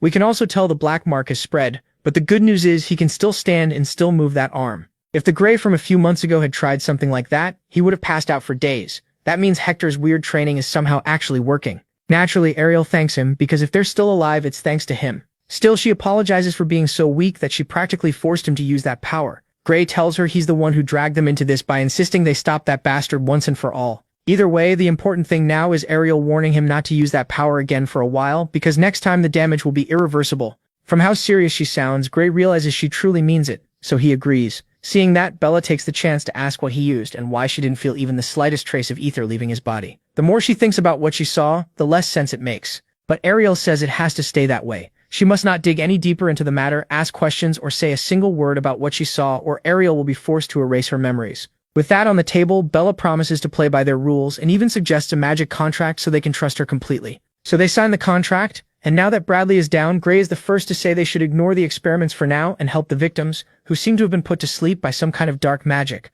Ariel suggests taking them to the Academy Infirmary, and they use a protective spell to cover everyone with a shield that will keep them safe until they leave. That buys them a little more time to keep searching the lab, and that's when they discover all of Bradley's experiments were about using human sacrifices to make magic catalysts or improve people's magical abilities. The strange part is, nothing there seems connected to the Liquidator, so they wonder if it might be in another facility, but Gray is sure it has to be here, because this is where the disaster happened in the other timeline, the one that killed tens of thousands of people, and he believes only the Liquidator could have caused something like that, until he remembers that what killed those people was a mass that burst from the ground. If that's true, then what he's looking for isn't out in the open, but underground. So he asks Ariel to scan the area for underground passages, and to everyone's surprise, she actually does end up finding traces of short-range teleportation magic in certain parts of the floor. That supports the idea that there's a hidden space below that can only be reached with that kind of magic, and based on the energy used, she guesses it's around 300 meters down, almost half a kilometer underground. It's dangerous, but they can try. So Ariel summons a teleportation gate over those traces, explaining that if there's nothing there, the other side should just open into dirt. But then comes another shock. The gate opens and reveals a massive underground city that's giving off ether from everywhere, especially from a dome right in the center. And Ariel can tell it isn't just ether. A completely different kind of power is leaking out from there too. The power of the Liquidator. Clearly that is exactly where they need to go. So they head inside the dome and find a strange door standing by itself. Very similar to the one Gray saw before. What's even weirder is that it stands inside a very suspicious magic circle. But Ariel doesn't sense any danger, so she touches it, checks it closely, and even opens it. Also casually that Bella nearly has a heart attack. Ariel calms her down, saying the door itself has no power. It's just there as a symbol for the ritual. The real power isn't in the door, but in the magical structures that make up the circle around it. Then out of nowhere, they activate and start glowing in a way that can't mean anything good. Gray instantly yells for her to stop, because Ariel is the one who triggered the structures. She simply steps away from the circle, staying calm because she believes that setup can't truly summon the Liquidator. That becomes even clearer when the surface of the door cracks and a dark energy like Gray's tries to come out. But before it can fully emerge, the structures run out of power. Everything settles down and the crack slowly closes too. Ariel explains that those devices weren't made to call the Liquidator itself. They open a breach to the plane where it exists and channel the power leaking through. There's also a filter, the thing that directs all that power, and it's made of most likely with human sacrifices, just like the results of the experiments they saw up above. Shaken, Bella asks why Bradley would go this far just to gather that power, and Ariel asks if she remembers the black flame that bastard used in the fight, or that strange exploding crystal. Those were clearly made from this same energy, just rough test versions of the power behind that door. In the end, the cracks finish closing, and Gray wonders if Bradley really was trying to summon the liquidator after all. Ariel says she's not sure. Maybe yes, maybe no. Most likely he tried and failed because he didn't have enough power. But the biggest issue is this. Even one of those power structures should cost as much as an entire nation's yearly budget. Making 8 is on another level, so Bella wonders if the Discar Empire helped fund it. Ariel doesn't think so. That kind of money could only come from a group whose magic research surpasses even an empire like that. There's really only one place it could be from. Gray says the only thing that makes sense is the World Union Academy, and Ariel agrees completely. No other research group could pay for something this insane. Confused, Bella asks if the Academy isn't supposed to protect the world from threats and all that noble stuff. Even so, Ariel says that's still the only real answer. Gray tries to stay hopeful, saying not everyone in the higher ranks would support methods like this. He remembers clearly that in the other timeline, they never abandoned civilians when the Liquidator came, so he refuses to believe the Academy is a direct enemy of humanity. Ariel agrees most of its members are good people and would never allow these horrible experiments. But the Academy is full of researchers, factions, and leaders, so the possibilities are endless. Whoever was behind this had support from someone incredibly powerful, and as someone who has watched them for decades, Ariel warns that they can't trust the Academy blindly. Most likely the people behind this believe they're helping humanity, and that's what makes it worse.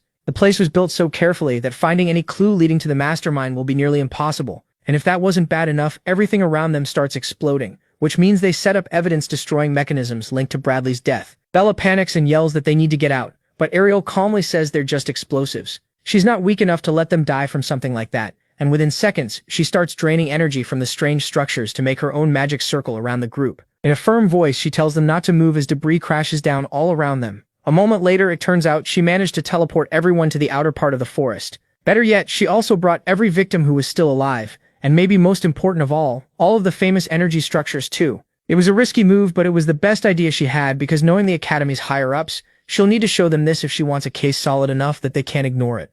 And so the next day, they go to the director's office. The director turns out to be Alexandro, the same man Gray had mistaken for a simple assistant. He welcomes them in, and after explaining that the survivors are already being treated in the medical wing, he thanks them for stopping Bradley's illegal experiments. As for the strange power structures, the analysis confirms each one is worth more than a whole nation's yearly budget. But the real question is where they came from. They were stolen goods taken during an attack on their transport, an attack that left 78 Academy agents dead, completely wiped out. That shocks everyone except Ariel, who already knows about the case. It happened 15 years ago and was carried out by Blood Drinker, the largest criminal organization in the world. Just hearing that name sets something off in Bella, because they were also the ones who killed her parents. The problem is the group has many branches, and nobody knows where they hide or who really leads them. The only thing anyone knows for sure is that they're behind 70% of crime worldwide, so it wouldn't be shocking if they had people inside the Academy itself. That stuns Gray since he always saw this place as something ideal. But Ariel reminds him that the Academy doesn't judge by gender, name, or social class.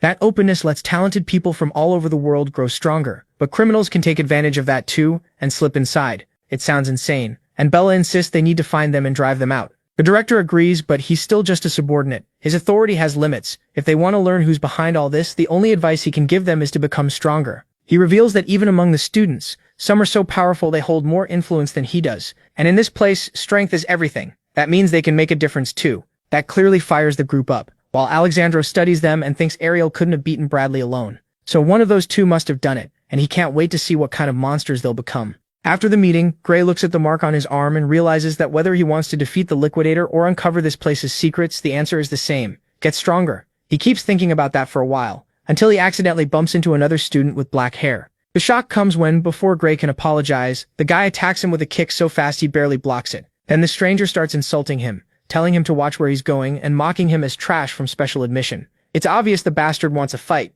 Gray is just about to draw his sword when the guy spots Ariel coming over and decides to back off for now. It seems pointless at first, but once he gets far enough, he starts muttering to himself, because apparently someone ordered him to keep an eye on Gray, and that someone was Bradley himself. So now it's unclear whether that was a new order, and the mage isn't really dead or just an old one. Either way, when Gray tries to report him to the redhead, there's not much she can do since it was an attack without magic or weapons. Still, she says he could always settle it himself by beating the guy up while she pretends not to notice. Gray completely wastes that chance, and instead admits it isn't the first time people have mocked him for getting in through special admission. But it is the first time it turned physical. Seeing how badly he and the others had been treated, Ariel apologizes, saying that if she had more authority in the academy, no one would dare question her decisions. Gray tells her not to worry, because thanks to her he's here, and he's sure that he, Bella, and the others will eventually prove to the world that the Divine Eye program was not a mistake. After all, she has a great eye for talent. She thanks him but says she still hopes he'll stand up for himself sometimes. Then she adds that out of everyone in the Divine Eye group, he's the one she expects the most extraordinary things from. She's sure Bella, Yemi, and the others can become top-class heroes too. But the first time she truly believes someone might surpass the limits of humanity was when she met him. At first, Gray thinks it's ridiculous to compare himself to those great heroes, but seeing how sure Ariel is, he tells himself that kind of doubt is for someone who's already given up. He may have beaten one of the Lynx and bought some time, but humanity is still in danger. The fate of the world is still in his hands. After that, things sort of return to normal, and soon they're in a practical sword class where each student has to face another in a one-on-one match. Gray decides to do his best to prove he deserves to be there. The problem is, his opponent is none other than Leon Hart, the student with the best sword skill. Seeing the shock on his face, the teacher explains he paired students with similar skill levels, so no one would hold back. Of course, Gray sells himself short. Even after defeating an ogre general weeks earlier, he still thinks he's not on Leon Hart's level. On top of that, he assumes the blonde guy still hates him and will use this chance to crush him. Either way, the matches begin, and Leon Hart decides to go all out to prove his worth. The result is a brutal opening that Gray can't answer. He can only block, and then more and more fast strikes keep coming. Right away, it's clear this won't be an easy fight. After a while, Gray finally strikes back, and his attack is so fierce that Leon Hart admits he doesn't get how Gray failed to enter through regular admission. That bit of respect boosts Gray's confidence right away, and the fight starts feeling far less one-sided. Little by little, his counters get faster and sharper, and he realizes that even though he thought Leon Hart would destroy him instantly, he's actually holding up pretty well. Still, the gap between them is obvious. Gray may have the story on his side, but Leon Hart's technique is so perfect it's honestly scary. Gray thinks Leon Hart is a monster, or at least he would have been to himself from the other timeline, because now the difference is that he knows how to deal with monsters like that. He uses all the experience he's gained to read the beast's moves until even Leon Hart admits he hasn't had this much fun in a long time. But that's exactly the problem. The bastard is enjoying himself. He doesn't even look tired, so Gray knows he has to end this fast. That makes him remember what the teacher said before the match started, fight like it's a real battle. And what does that mean? Pretty much anything goes. So Gray dodges the next strike with a quick move, then kicks Leon Hart's leg and knocks him off balance. On top of that, while the blonde is still in the air, Gray takes advantage of the fact that he can't dodge, and attacks with a look that makes it clear he's treating this like a life-or-death fight. The problem is Leon Hart can't afford to lose either. Even as he's about to hit the ground, he stretches out his arm so his sword reaches Gray's neck at the exact same moment. Gray's blade reaches his. That's why Gray helps him up and calls it a draw. But the blonde doesn't agree. In that last exchange, he says he could have stabbed Gray through the heart if he wanted to. Since it was only practice, Gray went for the neck instead, and that gave Leon Hart just enough time to react. Even so, whether Gray wants to admit it or not, that changes the result. Leon Hart won. What's surprising is how well the blonde takes it. He insists that thanks to Gray, he finally understands the difference between a real fight and sword practice, because fighting is about way more than sword skill. Still, being humble doesn't change the fact that Gray cheated. Leon Hart answers that in a real fight, it's completely fine to cheat, then suggests they do another round. Gray isn't too sure, since his stamina is nowhere near Leon Hart's and there's no way he can keep up again. Luckily, or maybe not, they get interrupted by a huge guy who says that real training or not, the teacher never said they could use kicks or anything besides a sword. He also can't understand how a loser like Gray got paired with the best first-year student,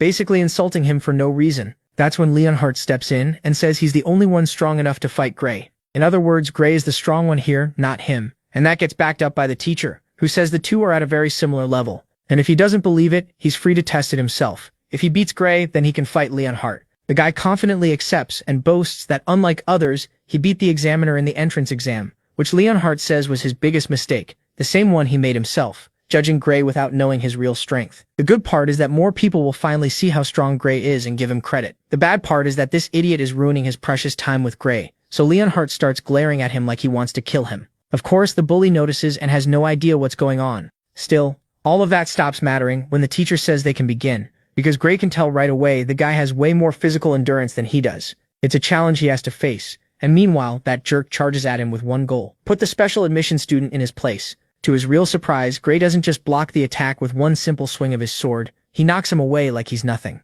The bully's confused face is worth it, but Gray stays focused and thinks that this guy's strength is nothing special. He even starts wondering if the idiot is holding back, because he's absurdly weak. Then within seconds, Gray throws one plain strike that somehow ends up dropping him for good and ending the fight. It all happens so fast that Gray actually apologizes, because he didn't mean to be that rough. Even after being humiliated, the guy jumps back up and asks for a second round. The teacher allows it, saying they can fight as many times as needed until he understands that Gray is not weak at all. So they keep going until the guy is so beaten up that he has to be dragged to the infirmary. And then the teacher announces that as two of the strongest, Leonhardt and Gray have earned the right to represent the first years in the inter-year battle, where they'll face the strongest second years. So far, the first years have lost 35 times in a row, but this year they believe things will be different. Of course, Gray can't help asking if the power gap between the 2 years is really that big, and the teacher answers honestly, yes. In fact, it's not unusual or even especially disappointing when the first years lose. Just being chosen to fight is already an honor, and if they somehow win, they'll be seen as some kind of miracle. That's why he calmly tells them not to stress too much. That eases Gray's mind, but he still thinks he has to use this chance to change what people think about the special students chosen by the Divine Eye and prove they can fight. Of course, that means training even harder. But all of that gets pushed aside when we cut to a meeting between the teachers and an old man named Bruta from the magic department, who asks to speak and proposes that the student Amy White be expelled. Ariel immediately asks why, since she's the one in charge of the Divine Eye students, and he says that's exactly the problem. The girl failed the exam to move up to 3rd year, and even so she was allowed to stay only because she was a special admission. Honestly, the old man has a point. Every other student who failed was expelled, so it seems unfair. Ariel explains that the girl can't show her true potential because of the heavy side effects on her body, but she's absolutely on track to become a world-class warrior. The problem is the other teachers think that's just a sad excuse, and they ask how long it's supposed to take for these amazing powers to finally appear. Ariel says Amy could gain full control at any time. They just need patience and need to hold on to the Academy's goal of nurturing hidden outstanding talent from all over the world. Sadly, no argument works when those idiots refuse to listen, because Brutus says that the Divine Eye that once made her famous isn't as sharp as it used to be, and the proof is that all the current students she picked are complete failures. Worse, he and another teacher suggest it might be time to get rid of the Divine Eye special admission system, pointing out that if more than half the teachers agree, they can vote to expel every one of those so-called failures. That makes even the teachers who had stayed quiet start to hesitate, and one of them says Bella has improved, but she still isn't as impressive as Ariel promised, and overall the whole Divine Eye issue feels like charity for people without talent. Little by little, the redhead realizes there are far more people against her than for her, and Bruta tops it all off by asking if she really believes she can judge talent better than all of them. Of course, even if she wants to say yes, Ariel knows that would only make the people who already hate her even angrier, while also hurting the pride of those who are still unsure, making the whole situation worse. If she wants to come out on top, she has to be very careful about what she says next. So instead of reacting to Bruta's insults, mockery, and accusations, she stays silent and repeats to herself again and again that she still has the touch. Her students just need a little more time. But she can't think of any way to stop them from being expelled until one of the teachers mentions Gray. They know he was chosen to represent the first years, but they doubt he'll accomplish anything. Then Bruta himself proposes deciding the future of the Divine Eye program based on the results of the competition. Unsure, Ariel turns to Hector, and his look tells her it won't work.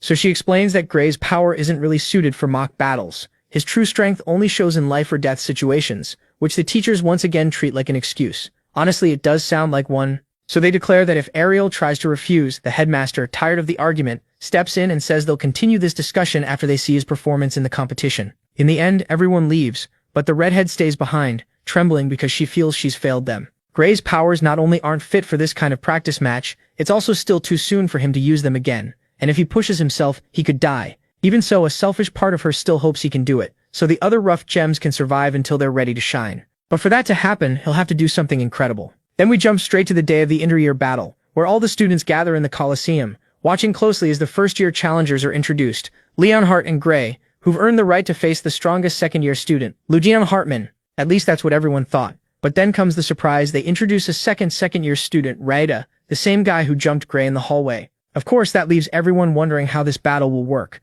but that gets explained later. The point is that Gray recognizes him and wonders if they'll have to fight him too. While they're being watched closely by all the teachers, Lionel notices and says that last year only a few of them showed up, which means something has changed. Leonhardt figures it out right away and says they must be curious about Gray. Lionel thinks he's exaggerating, but then it turns out Bruta heard him and confirms it. They're here to witness the final end of the Divine Eye students because yes, even though Ariel said nothing, because she didn't want to put all the pressure on him, this bastard makes sure to lay it all out, making it clear to everyone that his future and the future of the other so-called failures depends on how he performs. Since nobody believes he can win, they're all here to watch the Divine Eye students fall. That makes the protagonist ask Ariel if it's true, but because she wants to avoid him putting himself in danger at all costs, she forces a smile and says Bruta just wants to throw him off. It might have worked if the protagonist hadn't noticed how badly she was shaking, so he only tells her he trusts her, while Bruta keeps tearing into the woman, insisting that today will prove she's a fraud. That's when the whole exchange takes a turn. The protagonist says he can't let comments like that slide. Insult him all you want, but he won't let anyone look down on Ariel's judgment. Of course, that only leads Bruta to throw it back in his face again. Him and the others are failures. So right there, the protagonist declares that he'll prove them wrong. With a statement like that out in the open, it's obvious the match just got a lot more interesting. Then the announcer tells them to take their places, and Gray wonders what the hell is going on. It looks like this really will be a 2-on-1, because he figures that if he'd been matched with Luniel, he might still have had a chance. Instead, he got Rada. He may not be the strongest, but he's one of the few who survived Bradley's experiments, after Bradley surgically rewired his brain to give him superhuman reflexes.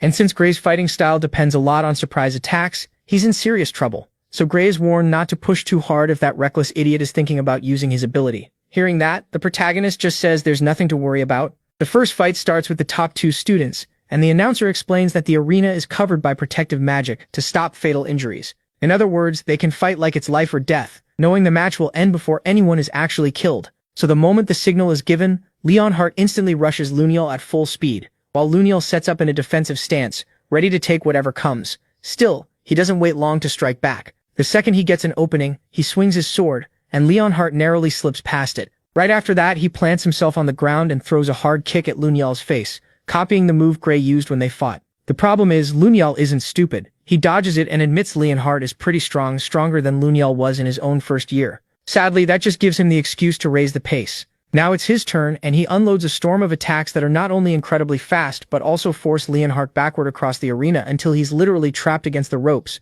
cornered with nowhere left to go. Luniel aims straight for his neck, and when the blade stops just inches from his skin, the alarm sounds to mark the end of the match. Naturally, the result surprises no one. Leonhardt steps back as the announcer says it's time for the second strongest fighters, Gray versus Rada.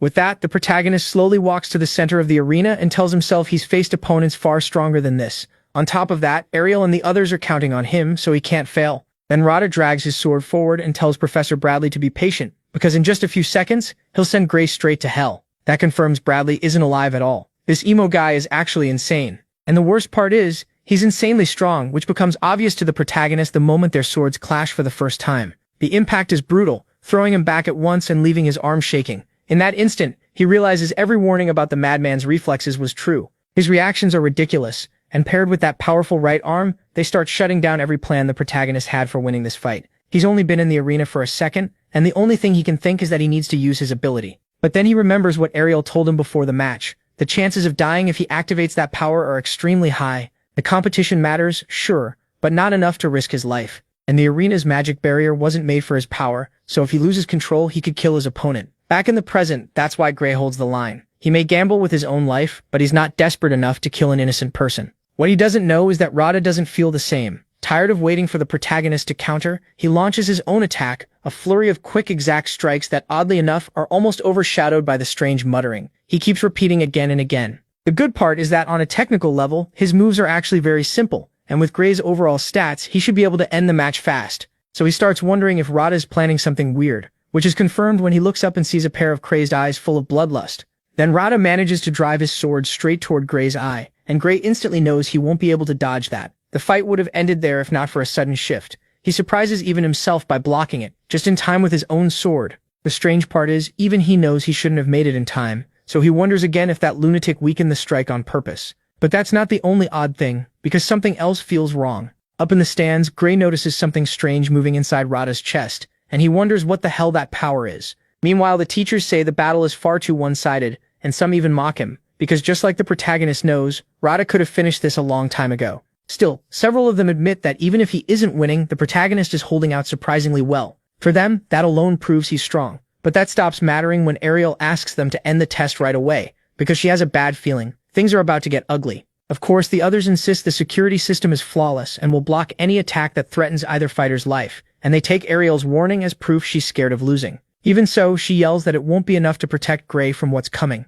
But by then it's already too late, because in just seconds, that strange energy building up inside Rada's chest erupts so hard that one swing of his sword tears through the arena floor and even the so-called barrier. It nearly hits Bruta too, and now she's finally ready to listen to Ariel. The woman realizes something wild, dangerous, and dark must have been planted inside the boy. Sadly, when she tries to use her power to step in, she gets pushed back by that same barrier, which means that if they want to save the protagonist, they'll have to turn it off. The problem is that takes time, so Ariel shouts for Gray to run and buy them some. Not a bad idea, except Gray knows that if he turns his back on that thing, he'll die instantly. Because of that, the one thing he still has is a chance to pull this off. Without wasting a second, the man gives him advice. He has to think of his own body as if it were the sword. It's a pretty abstract idea, and at first it confuses him, but once he starts picturing himself as the blade, that's when it clicks, because another one of Radha's powerful attacks comes at him. Only this time he dodges it, instantly appearing behind his enemy. Not only that, he's moving so fast that for a moment he actually wonders if the madman got slower, until he realizes the one who changed is him. That gives him the confidence to keep going, and he nearly drives his strike through part of Radha's face. I say nearly because the barrier is still active, which means a small force field forms around Radha to block the cut, but not the impact, and all that stored energy blasts him away at insane speed until he slams into one of the arena walls. And pay attention. He goes straight through the barrier, which shocks the teachers so much they start asking what kind of fight this even is. Without wasting time, they order the medical team to get ready and treat Radha's injuries. That should have been the end of it, except he stands back up, now completely overtaken by that demonic energy, and if that wasn't enough, he's totally unharmed.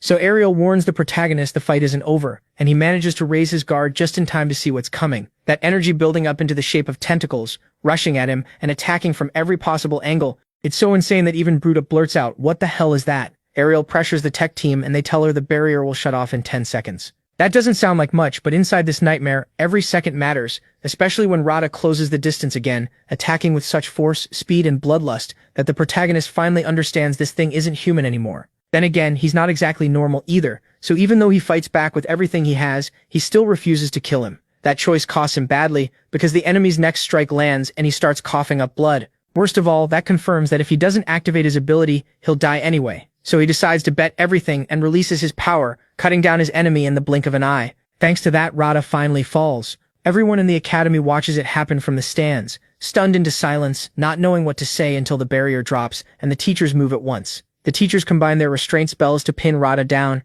At the same time, Gray forces himself to gather what little strength he has left and tries to stand. But Ariel's warning was right. His body gives out and he crashes to the ground, torn up. The redhead rushes to hold his wounds together with healing magic, and the others waste no time joining in. They all help stabilize him, and then Gray blacks out. He stays unconscious for about 10 seconds. Then in the next moment, he gets back up like nothing happened. His wounds are already closed. He feels fine, and nothing hurts. To make sure, Ariel checks him with her special sight. What she finds shocks her. Somehow his soul doesn't have a single new scratch, even after using that power. As for his body, the healing magic took care of it, but Hector is the only one who isn't that surprised. He explains that what they did was lessen the backlash. His training was all about hardening Gray's mind and body, so that when he used such a destructive power, he could endure it. Even so, Ariel is upset that he put her student in danger, and the two argue for a bit while Gray can only think that at least that hellish training paid off. As for Radha, they rush him out of the arena, so his injuries can be treated. Ariel of course can't resist asking who officially won. This one is harder to judge than the last fight, but Hector points out that Radha's inner barrier activated when Gray's strike nearly sliced his face. That means Gray won. So Gray, the first-year representative, is declared the victor, and the crowd instantly bursts into cheers. Hector takes the chance to remind the school leaders that Gray just ended a 35-year losing streak. For him, that should be more than enough proof that Ariel's divine eye doesn't make mistakes. Right away, Alexander says only an idiot would still support getting rid of the special class after what just happened. One of the professors goes even further, saying they should be ashamed for nearly throwing out a student this talented. Ariel says nothing. All she can think is, "Thank you." Meanwhile, the teachers turn to Bruta and ask if he still feels like questioning Ariel and her divine eye. Of course, he and the people who backed him up turn out to be total cowards. They literally run off with their tails between their legs. That makes it pretty clear the whole matter is officially over. One man even comments that people used to say it was foolish to pick a fight with the divine eye, and clearly everyone forgot that. There's still a long road ahead, but what happened today has changed everything. And that comment about Ariel's past, about how she used to be respected far more than she is now, fills Gray with questions. He starts wondering what happened to make things end up like this. Either way, his thoughts are cut off when the headmaster walks over and in a serious tone says they need to talk. What Radha did was only possible because of a strange power lodged inside his body, and the academy will investigate it and make sure whoever is responsible pays. Still, they can't ignore that the academy failed to detect the problem that nearly got Gray killed, so the headmaster apologizes. Gray tells him not to worry about it, so the headmaster moves on to the second issue. After Radha lost control, Gray also unleashed something no one there had ever seen. It wasn't magic, it was something far stranger, a kind of power that modern magic theory can't even begin to explain. That's exactly why he asks Gray to explain what that power really is. Gray quickly thinks about how much he should reveal and decides to be honest, but keep it simple. So he says he doesn't really know.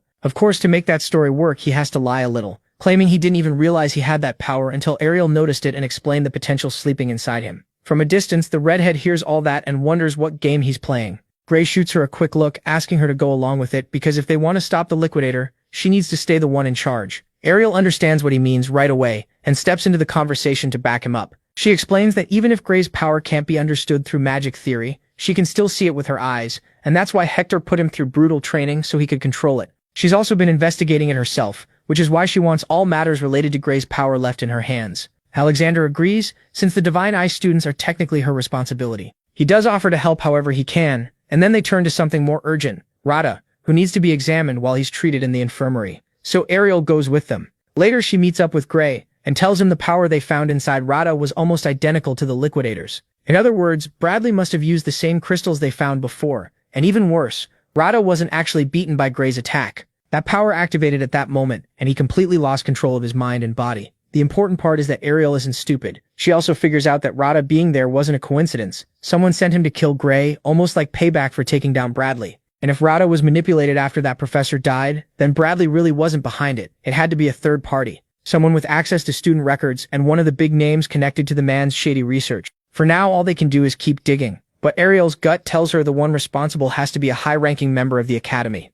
So they need to be careful. For the moment, she congratulates him for learning how to use his power without damaging his soul. Then she reveals that Hector has decided it's time to move on to the next stage of his training, which will let him take his ability even further. In the next scene, Gray stands in the middle of the training field surrounded by hundreds of armored dummies. From a distance, Hector and a group of specialists warn him that this method is dangerous and incredibly painful, so he has to clearly say he agrees to everything that's about to happen. They also remind him there are safer options, just much slower ones, but Gray says he's willing to take the risk and the training begins. Gray closes his eyes and focuses on what he did last time, trying to move his body as if it were part of the sword itself. Because of that, the dark energy slowly starts flowing through him, wrapping around both the blade and his body. Then he opens his eyes again and says, "Here I come," and a second later he starts tearing through the dummies. His movements are so smooth it looks like his arm is moving with the wind itself. The problem is, no matter how amazing it looks, there's still a limit, and before he can finish destroying every target, his body gives out. Luckily, that's why all the experts are there around him. They take turns using healing magic to force his body back on its feet within minutes.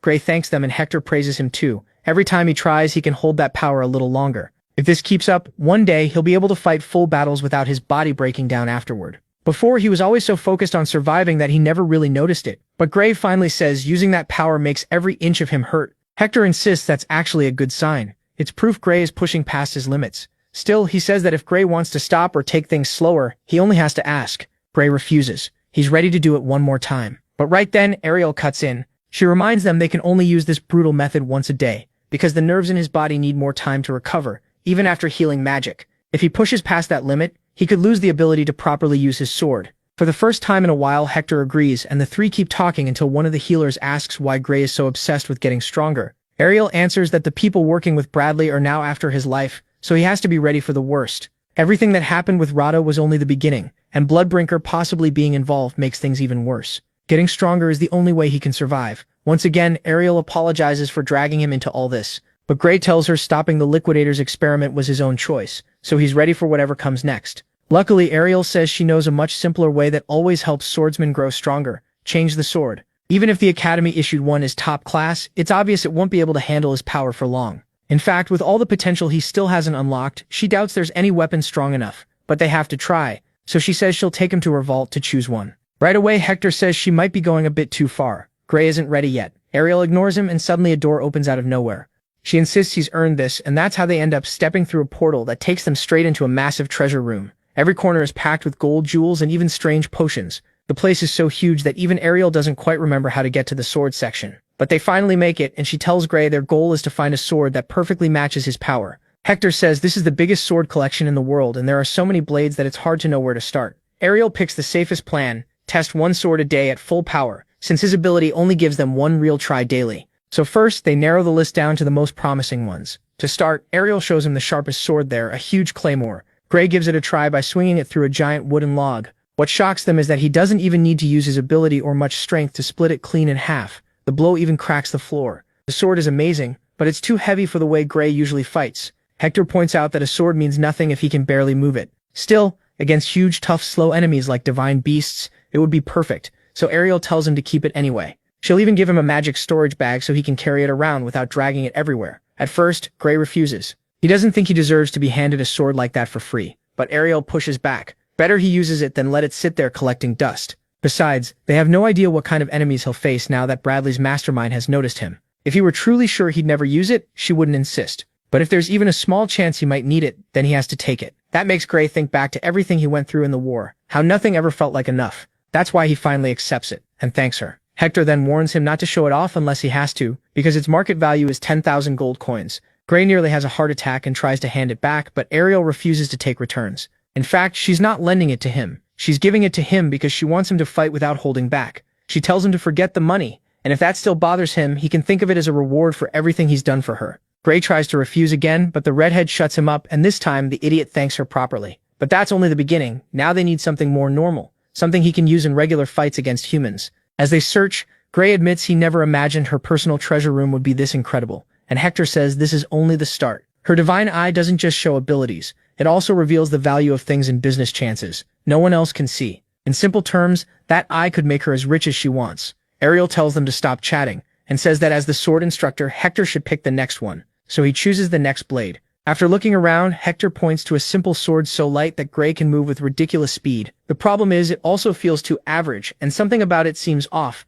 For a second, Gray wonders if he's just imagining it, but Hector notices it too, saying it just doesn't seem like the right fit. So they move on to the next one that caught his eye, a sword with bright blue details. It grabs Gray's attention right away. He's so impressed that the first thing he blurts out is asking what it is. But that's only the start. When he tries to lift it, he finds out it's light as a feather. Even stranger, he runs a finger along the blade and doesn't get cut because it has no edge at all. It was made to test new technology, not for real combat. That makes it dull but insanely durable. A mix that might actually be perfect for him. Why? Because with his ability, sharpness barely matters. What he needs is a sword that can survive his power no matter how strong he becomes. For now, other swords can still work, but sooner or later, they'll only hold him back. So Ariel thinks the key to pushing his potential even higher is getting used to fighting without depending on a blade's edge. That's why a sword like this could let him grow without limits, and she proves it by smashing a test block with all her strength. The sword can't cut through it, but the force still goes straight into the target and nearly destroys it anyway. Ariel still isn't fully sure it'll work, but she admits it's worth trying. She says he can check out any weapon he wants, even ones that aren't technically swords.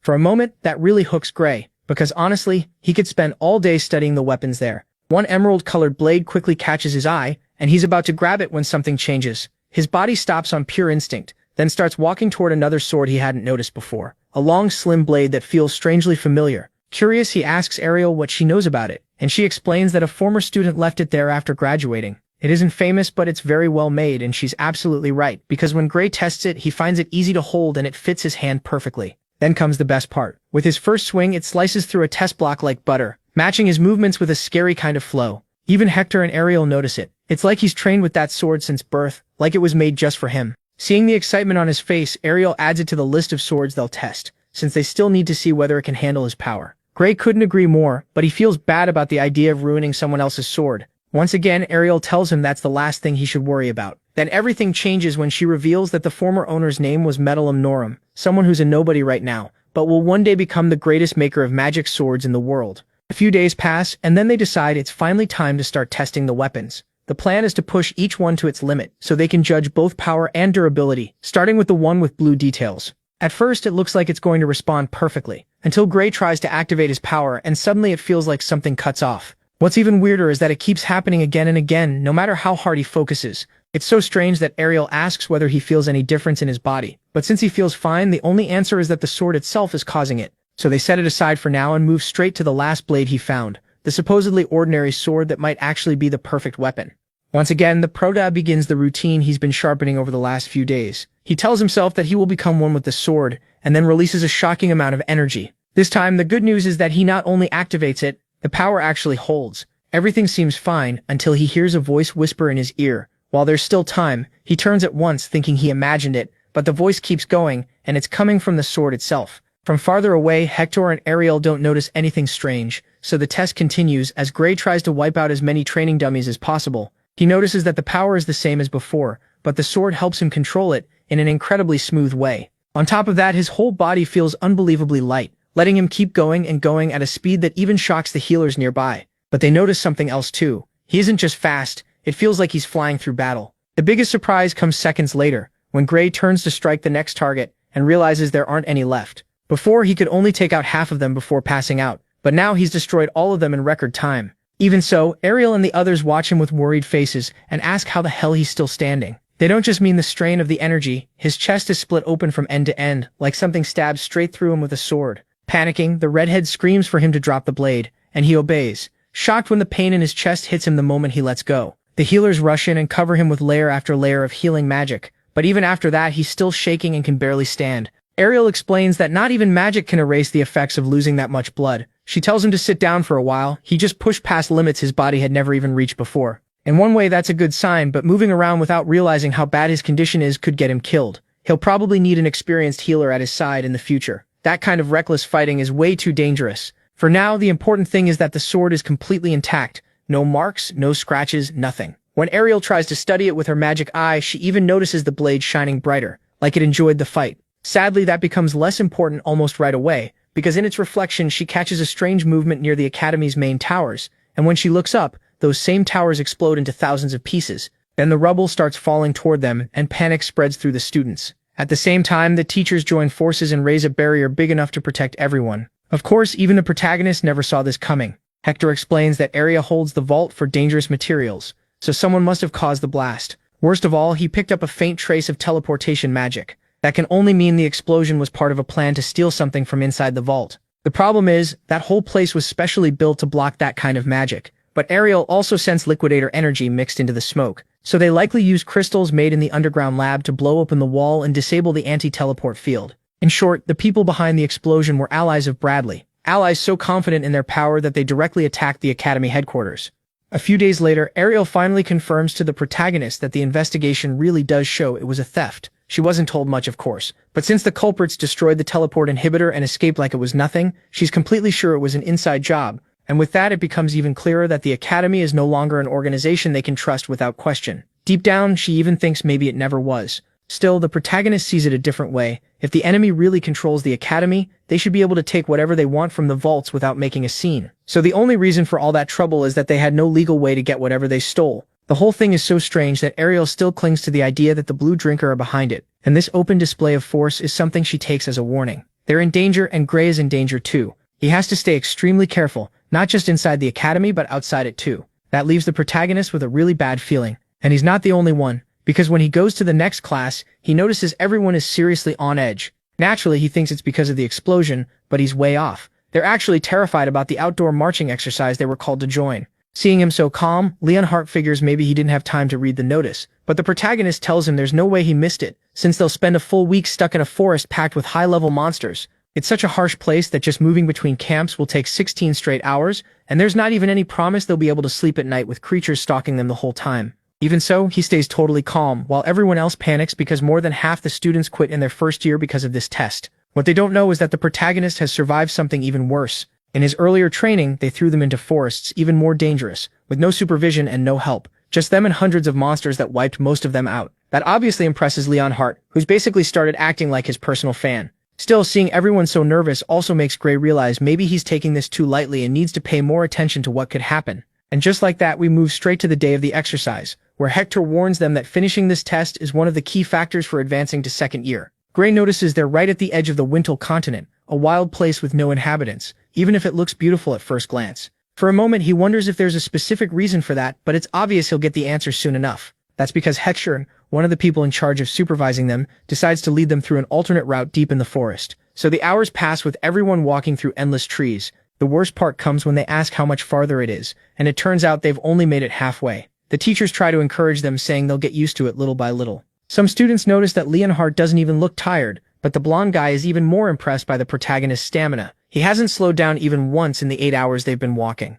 Still, the most shocking moment comes when a girl is about to get attacked by a giant spider. He wastes no time, and with one quick motion throws a dagger that kills it instantly. So it's not just that he can keep up the pace, he's fully focused on everything happening around him. There isn't a single opening in his stance, and that shows how prepared he is. As for Gray, he still thinks this is nothing compared to the hell he already survived. What worries him isn't the monsters, it's how exposed they are, and the fact that the Academy knows exactly where they are. Basically, it's the perfect setup for any infiltrator to attack. Eventually, the teachers tell them it's time to stop, not because they've reached their destination, but because from this point on they'll be doing a new training exercise involving food. Of course, nobody knows what that means, and the students look at each other in confusion before suddenly cheering. They've come to the best possible conclusion: it must be time for a feast. Gray isn't so sure though. If they were just going to feed them, they'd say it plainly. Calling it training means the exact opposite. His doubts are confirmed when one of the teachers explains that on trips like this, the students are the ones who cook. It's called training because it's part of the test, and basically they'll have to split into teams, take the needed tools, and prepare their own meal. The teacher immediately summons the supplies, and then the protagonist is named leader of Squad D, with 3 others, Basque, Rumia, and Venice. That makes him pretty nervous because he assumes the others still don't take him seriously, but it turns out to be the complete opposite. The 3 walk up to him kindly, and none of them even think of saying something stupid like they won't listen to someone who didn't take the regular exam. In fact, the protagonist is the one who asks if they're okay with him being the leader, and they say of course. After what he showed the other day, it's obvious he's one of the most capable first years. So they focus on the mission, while Gray thinks this is exactly what he's worked so hard for. Then things get weird when they open the box and realize the supply crate doesn't really have supplies at all. It comes with a pot, a lighter, and that's it. They think it's a mistake until the teacher explains that in a real battle, you usually won't have food or cooking tools, so they should be grateful they even got a pot. In other words, they're on their own this time. Leonhardt tries to point out that modern missions use magical storage with everything needed to survive, but the teacher says that only applies to missions planned ahead of time. In an emergency battle, or if the supply officer dies, they'll have to manage by themselves, because the other option is dying helplessly without being able to do anything. Besides, magic storage bags are extremely expensive, so this training isn't pointless, and today they'll do it the old-fashioned way. Leonhardt apologizes, and Gray starts to appreciate the magic bag Ariel gave him for the sword a little more. The point is, they have to head straight into the forest to find their own supplies. The good news is that it won't be too hard now because until this point the teachers have been using a special spell to keep monsters away, but they drop it right now so the food will come straight to them. Of course, to eat them, they'll first have to beat them. And just like that, with a small snap, the little feeling of safety around them disappears and is replaced by the unease of knowing more than one monster is watching them with killing intent. Nervous, the students ask the protagonist what they should do, and he says it's pretty simple: hunt the monsters and eat them. The good part is that he's been studying the trail very carefully, and from the tracks most of the creatures seem medium or small, so their swords should be enough. As for the hunting plan, it's not that complicated, because since the creatures are carnivores, they'll come to them on their own. They just need to react in time and fight. In short, they have to act like bait, and the key is moving fast, because if they stay there, they'll end up competing with the other squads for prey. They could also eat insects, but while the others want to hunt something better, his sharp judgment guides them to a more remote part of the forest, where they follow a set of tracks until he realizes what's coming. They found the perfect prey. Of course, none of them expected it to be this huge. It's a giant bear-like monster charging at them, ready to tear them apart. Naturally, the protagonist already expected something like this, but the others didn't, and they freeze instantly, since it's also the first time they've seen a real monster this close. Worse yet, the creature is much faster than they expected. Even so, they still manage to dodge it just in time, and their bodies react almost instinctively to each attack. The pink-haired boy thinks this is exactly what he's trained for all this time, and after dodging another huge strike, it's his turn. He drives his sword into part of the monster's neck. Or at least that's how it seems, because right when he thinks he has it cornered, the bear swings one of its paws at him. He doesn't notice until it's only inches from his face, but luckily the protagonist reacts in time, and with one quick move tears the whole paw off. That triggers a wild, violent reaction from the creature, and with the protagonist fallen on his back beside it, the beast lashes out with an attack that would have been brutal if not for the fact that Gray already knew it would react like that, and in a matter of seconds he cuts off its head. From a distance, all of this is seen by his teammates, who can't believe he pulled it off so easily. Then the protagonist quickly helps the pink-haired boy back up, and of course he thanks him for it. Gray warns them not to relax. Even a dying monster can still move after a fatal hit. So instead of focusing only on killing them, everyone needs to focus on staying alive. These aren't people, they're beasts that fight to the bitter end. After that, they dig into the bear meat, and it tastes way better than anyone expected. The protagonist explains that monster meat changes a lot by species. Some can be eaten, but others are straight up poisonous. So he says they should always check the local species list before a mission. Surprised, Rumia asks if he trained in survival skills, and Gray says he knows a few things, but he's no expert. Their talk keeps going until another squad shows up. They clearly had a much harder time finding prey, so they ask if they can have some food. After checking with the others, the protagonist agrees. The problem is before they can hand over anything, the professor suddenly appears and warns them that sharing food between squads is forbidden, then takes the unlucky group away. Not long after, all the teams gather again to start another 16-hour march to the next destination.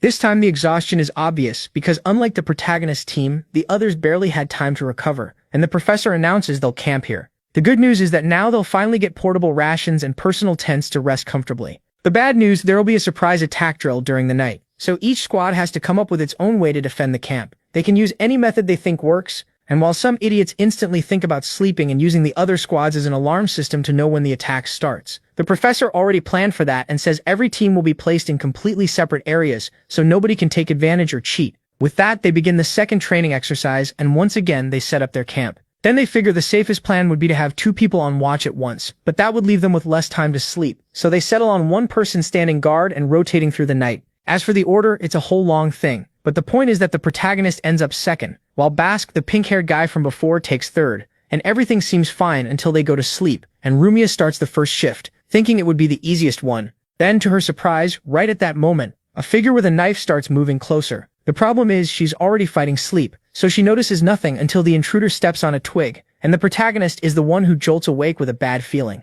No animal would move that carefully, so the enemy has to be human. Because of that, he peeks through a gap in the tent, and seeing that Rumia still hasn't reacted, he becomes even more sure that someone is out there. Right away, he remembers the warning Ariel gave him the last time they met. The people behind Bradley are after him. Even if this is probably just the planned surprise attack drill, he still has to be ready in case it's really an assassin. That's why he quietly slips out of the tent and starts checking the area around them, using the moonlight to see clearly. He follows the signs, and that brings back strong memories of the time he was personally trained by Jacob, the divine archer. Jacob taught him how to move without making noise or being noticed, stressing that the real issue wasn't sound itself, it was making sounds that felt too human. The goal was to blend in with the sounds of nature, to become part of the surroundings. Thanks to that, Gray can move in without being noticed, until he catches the intruder red-handed, and before the person can react, Gray puts a knife to his neck and warns him not to move if he wants to leave alive. First, he has to answer every question, and if he makes one useless move, Gray will kill him. He immediately demands his name and affiliation. Then comes the shock when the man turns around. It's the professor, sneaking around the camp as part of the surprise attack exercise.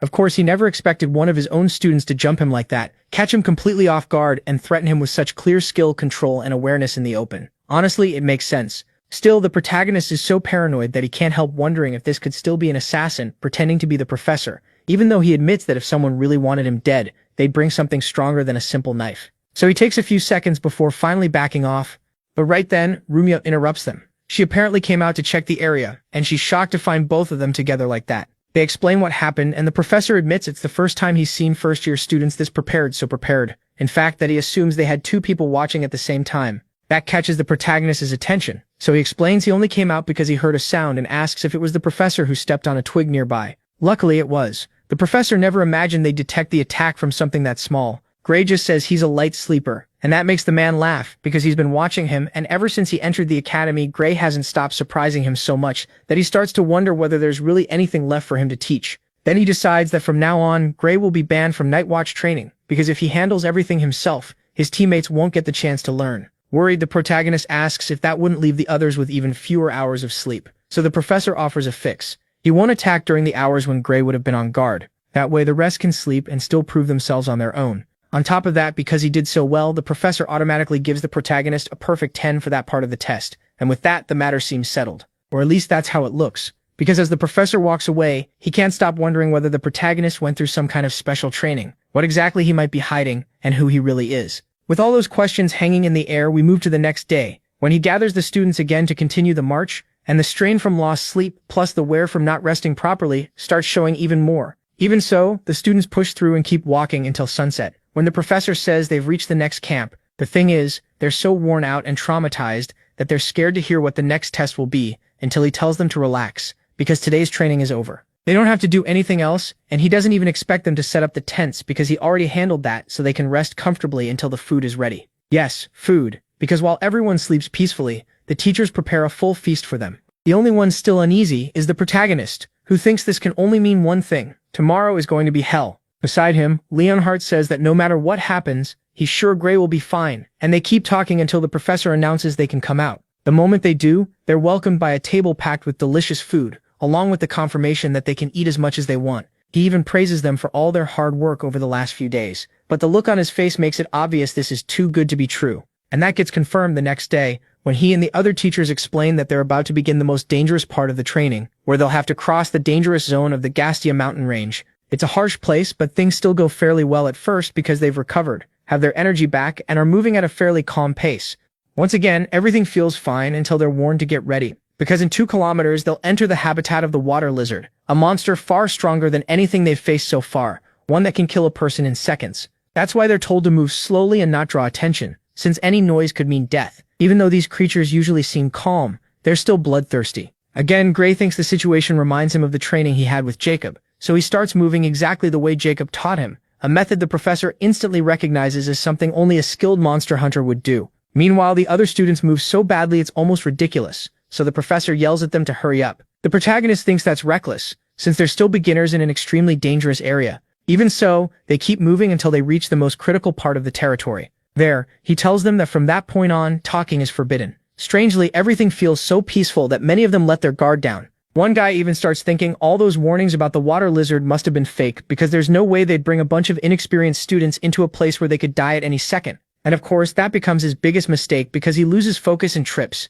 hitting the ground right away. For a moment, the idiot thinks that's all that'll happen. He'll lose a few points and keep going at the academy. But he couldn't be more wrong, because within seconds they find themselves completely surrounded by the creatures, and the next thing we get is a full rush straight at them, all hunger and bloodlust. One of them is about to rip that student apart with its claws when Hector steps in and stops it, driving his sword through its head. The strike is so strong it cracks the ground, but sadly that only marks the start of the nightmare, because the second he pulls out his sword, another beast leaps at them at full speed, forcing Leonhardt to jump in with a clean, confident strike that would have been enough to kill it if the monster's hide weren't so thick that it deflects the blade. Its scales block the blade like armor, and in the end the lizard comes out without a single scratch. By then it's already right on top of them. That leaves the blonde at a huge disadvantage. Luckily, Hector steps in again and yells that this isn't something the students can fight. He orders them to fall back while he and the other teachers handle the monsters. It sounds fine, except even the teachers struggle to deal any deep damage, and the shocking part is that even though they can only land a few cuts, they still manage to bring them down. Then the mustache professor explains that during summer, water lizards carry very little water in their bodies, so even a small loss of blood can kill them. One of the boys asks if they could have beaten them during the rainy season, and the mustache man says no, they'd all be dead if that were the case. That's exactly why all this training is done at this time of year. After that, they keep moving until they finally reach the summit, and Hector congratulates them. Even with that setback, they made it. Leonhardt says the hardest part wasn't the brutal path itself, but the stress of crossing it without making even the tiniest sound. And that's the whole point of the training, which becomes obvious when they look at Gray. He's calmer than ever since war already trained him for situations like this. Even so, Hector says they're doing far better than past rookie classes. Before they move on, he asks if anyone has questions because once they keep going, they'll enter enemy territory again and won't be able to talk. The thing is, Gray doesn't have a question. He has a warning. In the distance, he spots a dark cloud rushing toward them, and with the wind blowing that way, it's easy to guess what's coming next. Of course, Hector takes it seriously and asks the mustached man if rain is even possible at this time of year. The man says it should be impossible, but now that Gray pointed it out, he can see the cloud too, which means trouble. With that in mind, Hector decides they need to turn back and cancel the training. The top priority is getting out of water lizard territory as fast as possible. But surprisingly, the mustached man disagrees. He insists the cloud is too small to panic over, so they should keep going. Hector argues that even one cloud at this time of year is already strange, but the mustached teacher, whose name is Wormill, is backed by the other professors. They point out that he's led this training for years, so they should trust his judgment. Wormill adds that if Hector is that worried, they can just move faster, telling the students to run like their lives depend on it. Still, there won't be time to fight any monsters, so they have to be even quieter. The problem is, just like Hector feared, less than 10 minutes pass before it starts pouring rain, something completely unnatural for this season. It's so strange that he starts wondering if the rain is being caused by someone, and as if that wasn't enough, Wormill starts talking out loud about how shocked he is, even though everyone knows they can't make noise. So Gray walks over and tells him to be quiet, but the idiot keeps talking until the obvious finally happens. A water lizard appears behind him, ready to kill. Worst of all, just like they were warned, this one moves much faster than before, and Wormill barely manages to dodge it. Still, he does avoid the hit and draws his sword just in time to strike back, piercing the creature's arm and making it spill plenty of blood. But it doesn't fall. Instead, it turns even more savage, glaring at him like he made a huge mistake. A second later, the beast counters, snapping its tail like a whip, but even though Wormill stabs it again, it still isn't enough. The force of the blow sends him flying across the forest, and he slams straight into a giant rock. Several seconds pass before he manages to stand, shaking from the effort.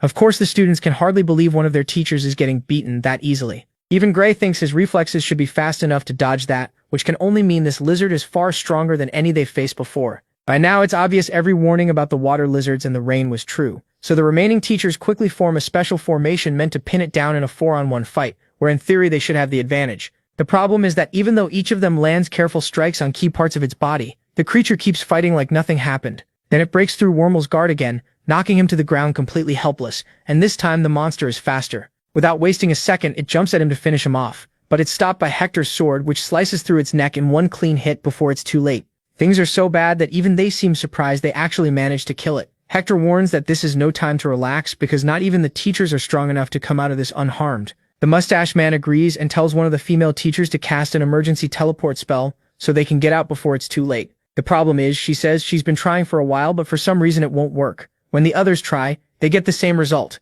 It's clear something or someone is blocking their teleport magic on purpose, and combined with the fact that rain started when that should be impossible, it can only mean whoever is behind this is targeting them more, specifically this whole expedition. Wormhole starts to panic and asks what they should do. Another teacher says trying to cross the zone in this rain is certain death, so maybe they should make camp and wait for the storm to end. That sounds reasonable, except if the rain is artificial, there's a good chance it won't stop until they're all dead. That starts a long argument, because both options have their own pros and cons. They really seem trapped. Then Gray tells them that as long as there's healing magic, he can fight, because with his ability their odds of surviving go up. Hector admits he has a point, but neither of them can promise Gray will last until they reach the exit. Still, staying there means dying, so even with the risk of pushing his powers too hard, Gray insists this is the perfect chance to train and push past his limits in a real life or death situation. It's also the only plan they have, and when Hector tries to refuse, Gray corners him by asking if he really values his own life more than the dozens of students who could die there if they do nothing. That instantly reminds Hector that Ariel had already warned him about Gray's habit of wanting to sacrifice himself every chance he gets,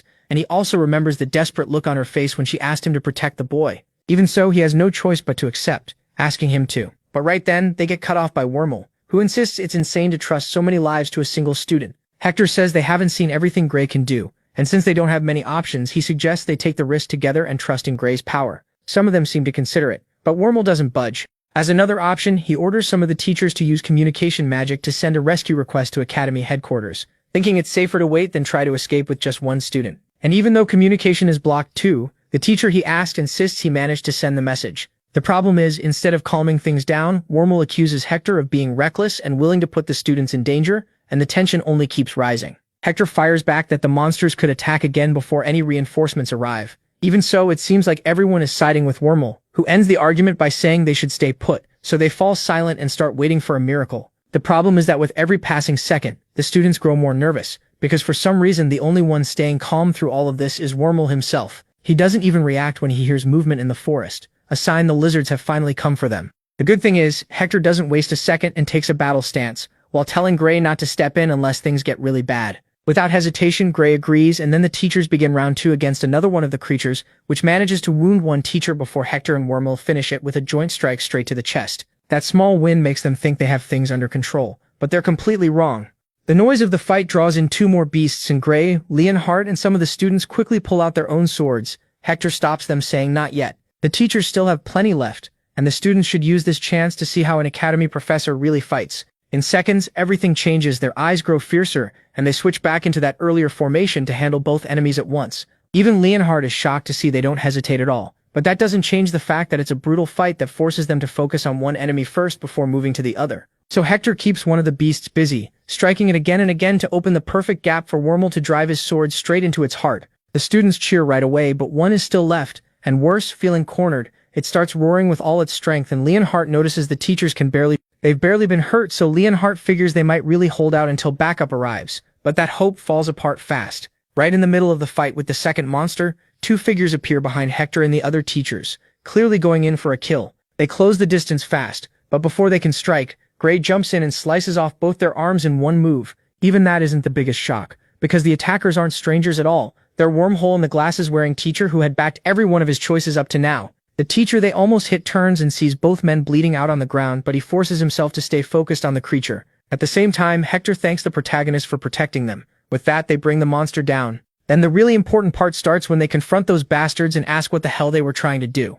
Of course, Wormhole denies everything and claims he was only attacking the creature when Gray cut off his arm. The glasses teacher backs him up, shouting that Gray should be arrested, but another professor calls them pathetic because everyone there saw exactly where their attacks were aimed. The students confirm it too, looking at each other and realizing they all witnessed the same thing. Sadly, this isn't the first time something like this has happened at the academy. It has plenty of enemies after all. But it is the first time the attack came from the teachers themselves. And as for the reason, it's obvious those bastards planned to cover it up as an accident. It's still unclear whether they meant to kill the students or kidnap them for something worse. But one thing is certain, they're safe now because of the protagonist. That said, Gray tells Wormhole to stop pretending, because both he and Hector have suspected him for a long time. That shocks the bastard so much he nearly admits it, asking if their plan leaked somehow. But the protagonist answers honestly, nothing leaked. They figured it out from the way he acted. Every plan Wormhole pushed left the students exposed, and at first Gray thought he was just incompetent. But the truth became obvious when the rain started, and his movements turned unnatural. He suddenly took hits he could have easily dodged,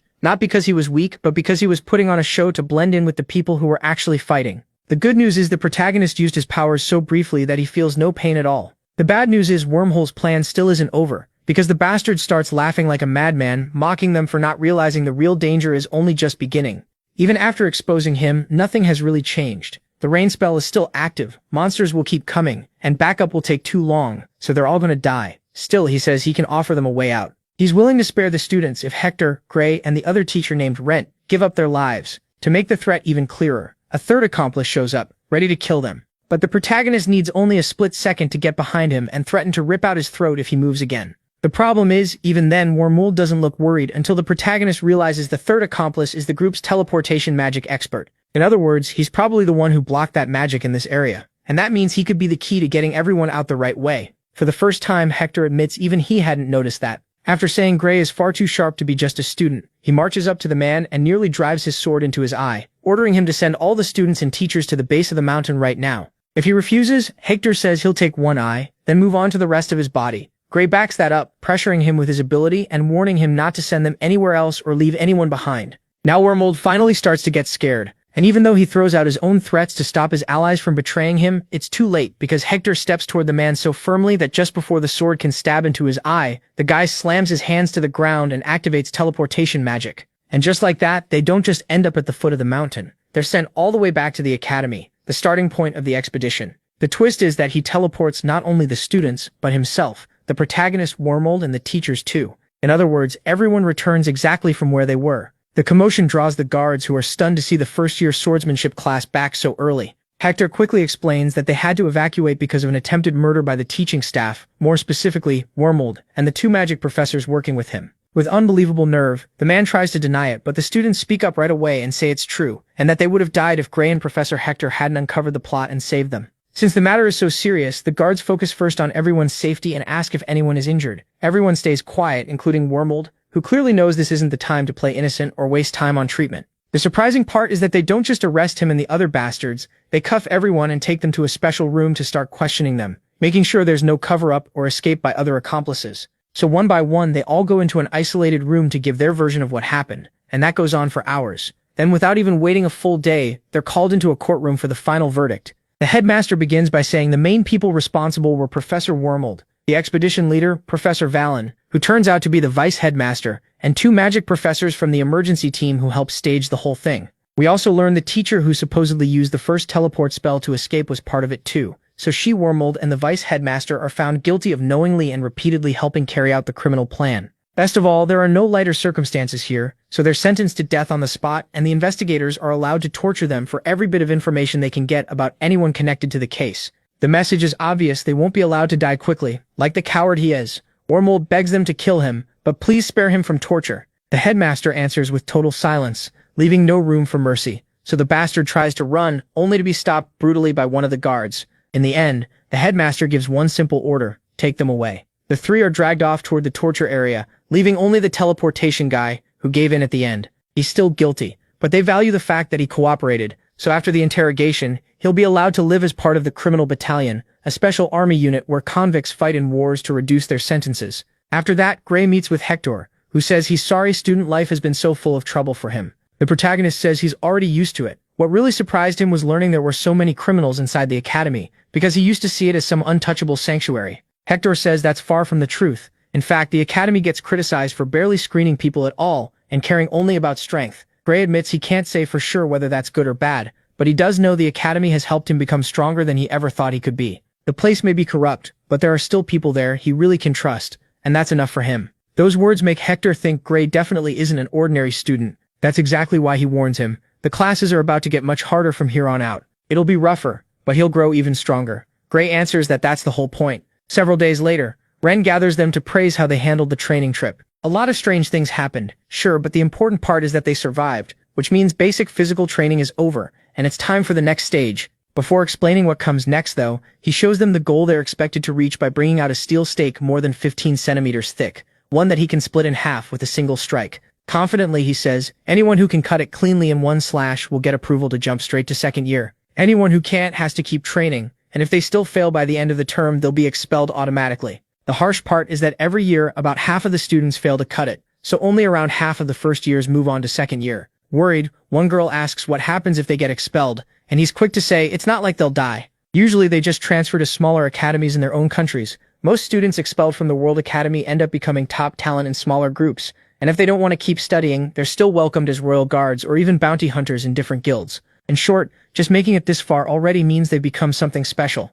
already makes them superhuman, and Gray remembers what Ariel once told him, that the gap between this academy and everyone else is completely insane. Either way, instead of stressing over getting expelled, Ren tells them to try cutting the steel stake, which looks impossible for students at their level. And yeah, it really is, because the first student can't even leave a mark on it. Even worse, he hurts his hand and drops his sword. That last part makes Ren mad. He says a swordsman should hold on to his blade until death. Gray asks if there are any limits on what sword they can use, thinking Ariel's sword might let him cut it. The teacher quickly shuts that down. Only standard swords are allowed for this test. Gray knows he could probably do it by using his power, but his pride won't let him. If other people have done it without extra help, then he can too. More than that, if he reaches the point where he can pull this off, then no one would be able to stop him, not even the liquidator himself. So basically, he just has to get stronger. As if he could hear his thoughts, the teacher says they don't need superhuman tricks for this. Just practice, and one thing that separates beginners from pros, vital force infusion. That's the real key to reaching second year. They need to learn how to send the vital force inside their bodies into their swords. Gray had heard of that in his past life, and now he realizes that's why swordsmen from this academy are so much stronger than everyone else. Luckily, Ren is going to teach them. He says the trick is to use a demonic sword that drains their life force, which helps them get used to the feeling until it starts happening naturally. Then he asks if anyone wants to test it first. But the words demonic sword scare most of them, and in the end, only 2 students raise their hands.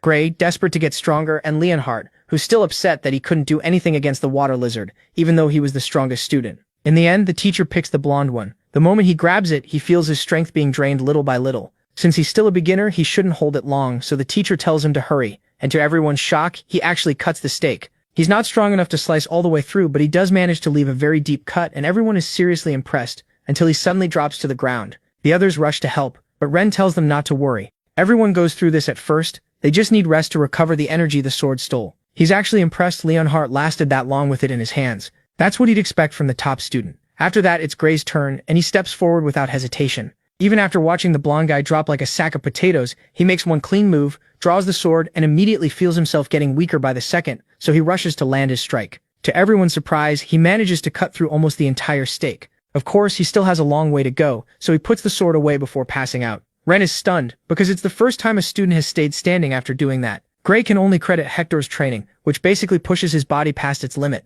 Curious to see how far he can go, Ren asks him to try again. This time, though, he not only fails to leave a scratch, but also drops flat to the ground because his body is already at its limit. Ren uses that to explain that this is a secret technique taught only at the World Academy. Then he asks if they know why. Rumi quickly guesses it's because it's too dangerous, but the truth is no one has ever died from using that sword itself. The blonde student says maybe it's because the sword is too valuable to leave somewhere ordinary. Ren says that's partly true, but not the main reason. These swords have existed for decades, and you can even find them in markets in cities all over the world. They used to be used a lot, and that ended up causing many deaths. Gray realizes the reason is more complicated. If you don't use them right, you could pass out in the middle of a battle. And even if the sword doesn't kill you directly, the weakness it causes turns any beginner into easy prey for a smart enemy. Ren says that's exactly right, and that's why they only use them inside the academy as training tools, so students can get used to the process and eventually learn how to move safe amounts of their own vital force into normal swords, getting the benefits of the demonic sword without the danger. If they do well enough, they'll even be allowed to use it and practice on their own without a teacher there. They just have to make sure they don't overdo it or miss class because they passed out somewhere. With that, the lesson ends. Gray stays on the ground a little longer, thinking this is a lot like his own power. It's an amazing force, but useless if he can't control it. Even though he's improved, every time he uses it at full power, he still needs someone nearby to help him recover. That won't work long term, and it definitely won't work in the real world. He needs something he can use by himself. He has to grow stronger so he can handle the side effects, and in that moment he realizes coming to the academy was absolutely the right choice. For a second, he even wonders if he could combine this vital force technique with his own power, and starts asking himself how far he could go with something like that in his hands. Keeping that idea in mind, several days pass, and next Gray is training like crazy with the sword. He still hasn't managed to cut all the way through, but he's made a method where he uses it, then only needs about 3 minutes of rest before trying again. It's obvious he's starting to get the hang of it, and he thinks it might be time to try a normal sword. But the assistant watching him notices what he's about to do and stops him, because Ariel herself said she wanted to be there the moment he pulled it off. Gray assumes she's probably busy and says he shouldn't bother her, but he's surprised when the man explains that she cleared her whole schedule because she had a feeling he would master the sword that very day. The strange part is that Ariel doesn't come alone. She brings a hooded woman with her, supposedly there to heal him if something goes wrong. Without asking more questions, Gray decides to make one last attempt with the demonic sword before switching to a normal one, this time focusing completely on copying the feeling of his vital force flowing through the weapon. It sounds very abstract, but the intense look on his face catches Ariel's attention. She watches closely as he pulls out a normal sword and focuses so hard that she can literally see blue energy vital force spreading from his heart, covering his body and eventually reaching his arm. But even though he's doing great, something goes wrong. Suddenly his own body resists it, and dark energy starts taking over his body, proving that the power inside him is the opposite of vital force. For a moment it looks like it's going to reject it completely. Then something even stranger happens.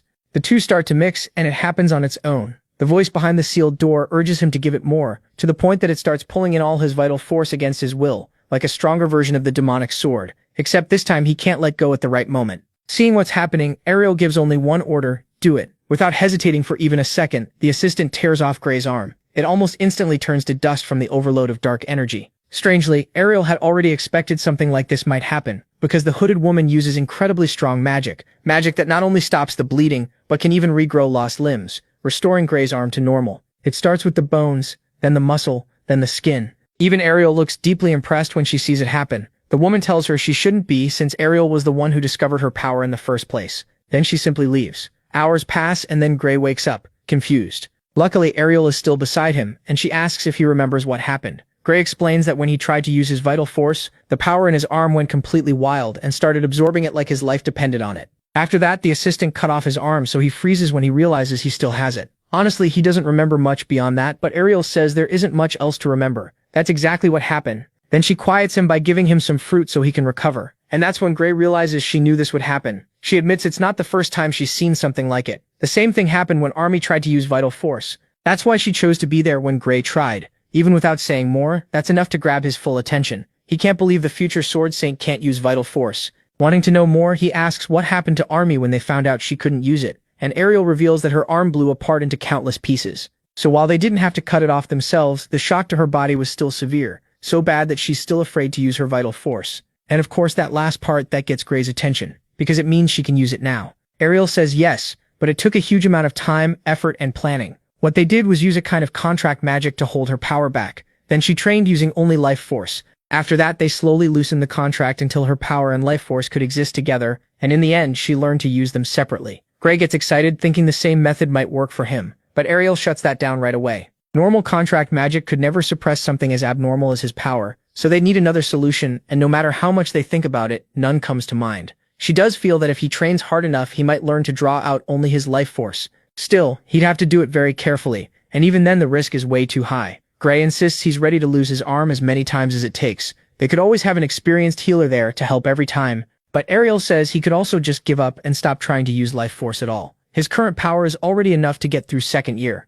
The problem is, Gray wants more than that, so giving up on getting stronger isn't an option. As crazy as it sounds, Ariel agrees and promises to find a healer and an assistant to help whenever needed, while he focuses on improving his sense for drawing out life force. Of course, she warns him this training will be completely insane beyond anything they've done so far. Even so, she believes he can do it. A few days later, we move to the training field, where a couple of first-year students are heading out for a well-earned break. Then they spot Gray striking a steel stake again and again. At first, they can't believe it. Using life force for that long without passing out sounds impossible. But what shocks them most is that he's been doing it all morning. So they try to tell themselves they must be mistaken, that there's no way he's been at it that long. But then Gray throws out one more attack and finally collapses. Later, when he wakes up, he admits his self-taught method of swinging the sword until his body gives out isn't working nearly as well as he hoped. He still feels like separating life force from the rest is impossible. Just as he's about to give up, the image of the liquidator flashes through his mind, reminding him this isn't the time to doubt himself. He just has to keep trying until he can do it. So in that moment, he makes another attempt, and for the first time ever, he cuts straight through the steel stake.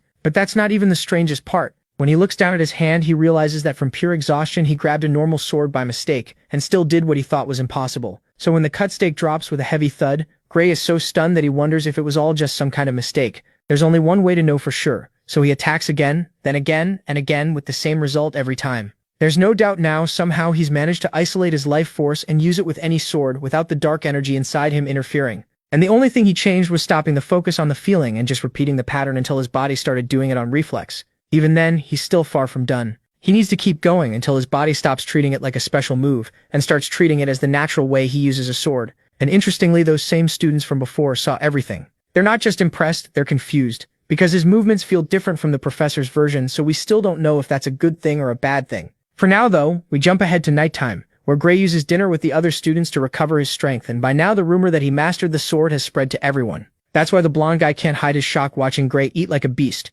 Recovering life force over and over burns an insane number of calories. The fact that he can eat that much proves his training has reached a ridiculous level, and naturally that gets everyone's attention. Though not for the same reasons. Rumia is less excited about the training itself, and more excited by the idea of eating whatever she wants without gaining weight. The conversation gets cut off though, when Professor Ariel sends word that Gray must come to her office immediately.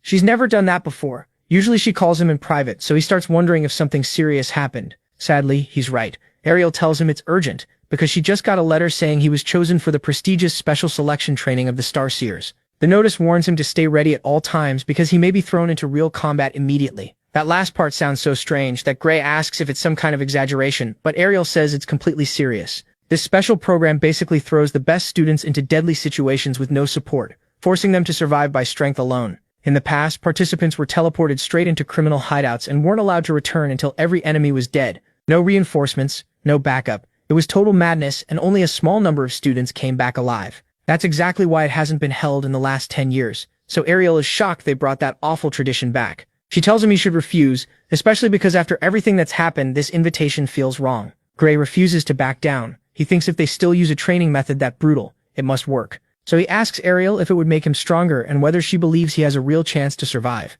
He says that if she's completely sure he'll die, then he won't go. But if she thinks he can make it out alive, he will. And Ariel admits that in her judgment, he'll probably survive. Still, that doesn't change the fact that many people have died in it. The way she says it makes Gray realize she's thinking of one case in particular. So he asks what happened. Ariel explains that 400 years ago, 2 special Divine Eye candidates were chosen for that same training. Like Gray, they were incredibly gifted and seemed to have bright futures, until they didn't. She knew them personally, which makes Gray quietly wonder how old she really is. Ariel goes on to say she let them go. Sure, they'd be fine, but the result was worse than anyone imagined. One died and his body was never found. The other came back alive but lost an arm that was never fully healed. For a swordsman, that usually means the end of the road, but he kept going and became one of the most famous warriors of his time. The problem is that Ariel has never stopped wondering how far he could have gone with both arms. That's why she makes it clear she won't let that happen to Gray. She won't allow his talent to be reduced, not even a little. Gray understands why she's afraid, but he can't help seeing it another way. What if that training is exactly what made that swordsman so strong? The thing is, Ariel already thought about that long ago. She only told him the story to talk him out of it, and her silence is so heavy that Gray can tell he's right. Even then, Ariel keeps trying and warns him that this training has killed countless students. Joining it, she says, is basically as risky as letting Bradley operate on him. The problem is, that only makes Gray think of how absurdly strong Bella became after the surgery in the other timeline. So if he has to take a small risk to reach that level, he'll do it. Of course, none of that matters if he dies, but before he can say he's made up his mind, they're interrupted by an assistant delivering a letter from Central Command, the top people who run the academy. They're so important that even Ariel, respected as she is, doesn't know most of their faces. To be honest, she's not even sure they're human. She asks Gray to stay while she reads it, and strangely enough, the letter is about him. It says they know she'll probably try to cancel his training, and want to make a few things clear first. Apparently there are 2 kinds of training. One raises people to a decent level of strength, and everyone survives. The other kills 8 out of every 10 students, but the 2 who live come back stronger than all 10 were before. Then in a cold tone, they ask which kind she wants for Gray. But it's only a formality, because they make it clear she has no power to refuse. The decision is already made. Gray will participate, and the interesting part is that the letter is signed with the name Professor Starseer, the same name as the training program itself. That means whoever is behind this probably brought the training back just so Gray would take part. What Ariel can't understand is how that person convinced Central Command to support something so insane, and why they're going this far for Gray. In the end, the only way to avoid the training would be for him to leave the academy. Of course, he's not going to quit. Even so, Ariel still thinks he could have a bright future if he trained on his own. That fear runs so deep that she's stunned when Gray keeps insisting he won't back down. In his mind, if a simple training course can kill him, then he was never going to last long in this world anyway. With nothing left to argue about, Ariel finally speaks more openly and admits that the ones who survive really do become major figures, who leave their mark on history. She hid that part because she still hoped to talk him out of it. But now the only thing she wants is for him to come back alive, and Gray answers right away that's the plan. After that, the students chosen for this special test are Gray and Leonhardt. Luniel is there too, the strongest second year, and Bard, a third year known as the worst in his class. The four are called into an empty room, where a hooded woman explains that Starseer never meets students face to face. She'll be speaking for him, and she gets straight to it. Their mission is to raid a human trafficking base run by the Bloodbrinkers. It's empty of captives right now, so there's no danger to civilians.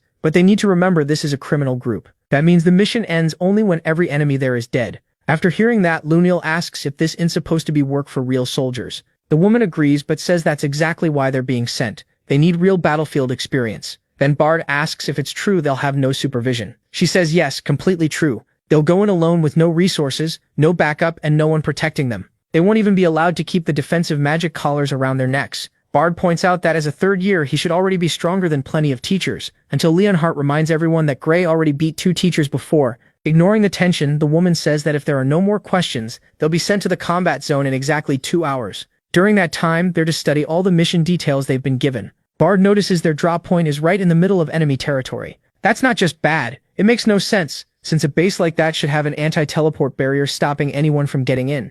Gray asks how they're supposed to reach it, and the woman explains the base usually does have a barrier, but they manage to destroy part of it from far away, opening a gap that will last about 10 hours. That's why they have to wipe out the base before then. Still, there's a catch. Because of that attack, the enemy already knows they're coming. They're on full alert and fully ready for whatever comes next, making the mission far more dangerous than they first thought. Keeping that in mind, Bard says they need a strategy, and Luniel agrees, asking everyone to explain their abilities so they know what each person can do. But then Bard says that won't be necessary. He only has to look at them to know who's the strongest. In fact, he claims Luniel would need 2 copies of himself just to maybe beat him. As for Leonhardt and Gray, he says they're about on the same level. That kind of confidence leaves all 3 boys confused, because as far as they knew, he was the weakest third year. Like he can read their thoughts, Bard tells them to test him whenever they want. He doesn't need any safety rules, they can just attack. Now Luniel really gets mad, steps forward, and strikes from behind. To everyone's shock, Bard blocks it with one hand. Luniel is no weakling, yet Bard somehow makes him look like a beginner. With just one swing of his sword, he sends him flying across the room.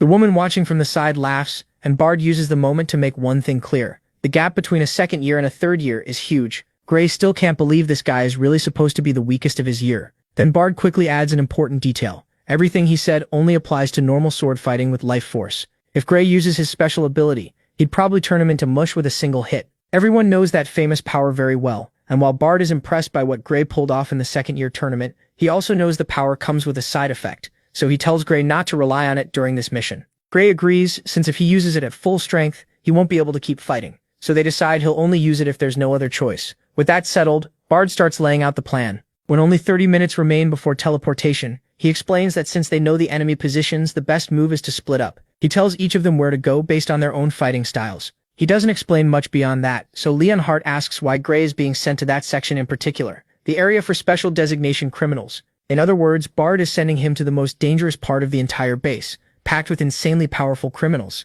including some former academy students. Bard admits he's right. Gray is being sent straight into the lion's den, but there's a reason for that. If Bard's suspicion is correct, there's a criminal there that neither he, Leonhardt, nor Luniel can defeat. If they try, they'll die for sure. The only one with a real chance is Gray. That reminds Gray that people with monstrous strength exist in this world, the kind who can wipe out thousands of normal soldiers in seconds. Most of them become heroes who fight for humanity, but when that power is used for crime, you get special designation criminals, monsters a student would normally have no chance against.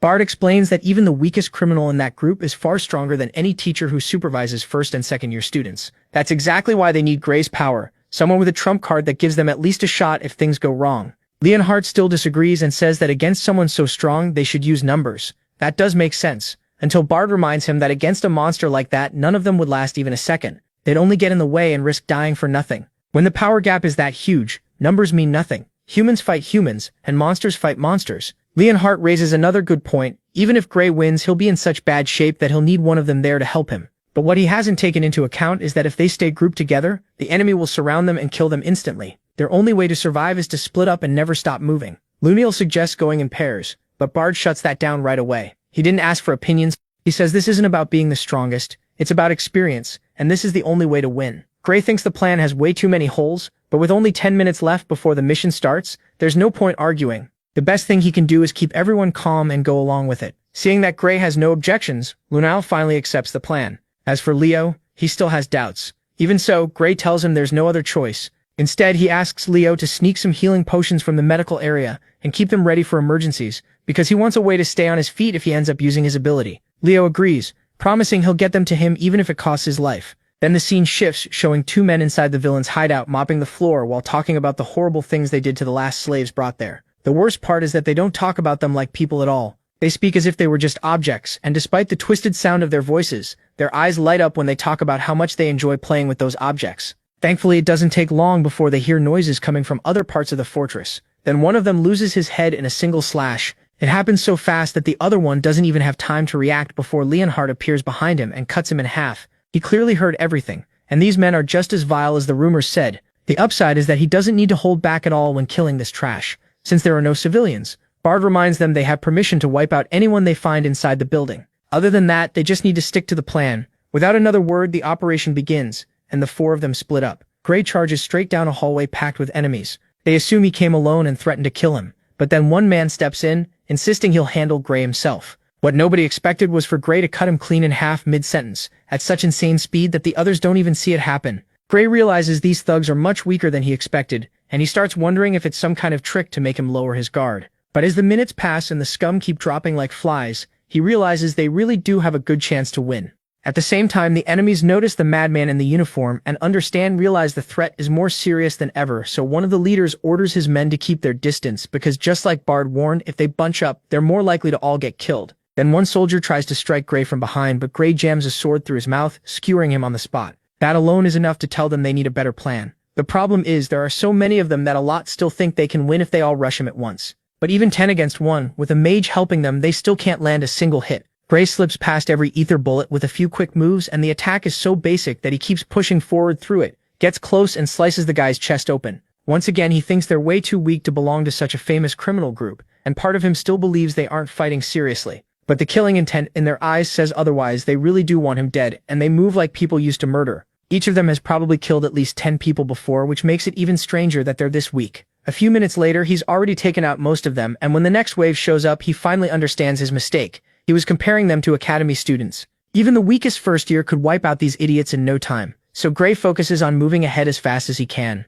At this pace, he thinks he can do it. The only real danger is the special designation criminal, who still hasn't appeared. Eventually, Gray kills everyone except the leader, a coward who immediately tries to bargain and says he has an offer. Gray isn't dumb enough to trust him, but he lets him talk in case he learns something useful. The man offers him a spot as one of the organization's elite enforcers. Since it's the first time Gray has heard of that, he asks for details and the guy keeps talking. He says it's the best job in the Blue Drinkers, because their only job is killing intruders. The normal members couldn't stop. It also comes with good pay, booze, women, whatever he wants. According to him, that's far better than anything the Academy can give, and Gray is already strong enough anyway. But Gray knows that's a lie, so he asks what happens if he refuses. Calmly, the man says Gray can kill him if he wants, but he wouldn't recommend it, because then Gray will die too. He warns him that the elite enforcer tied to this World Academy actually made it to 3rd year, and even back then was stronger than most teachers. So his choice is simple, a life of luxury, or certain death. Without hesitation, Gray says it's actually a very easy question. He chooses neither, because he's going to kill this man and anyone else who gets in his way.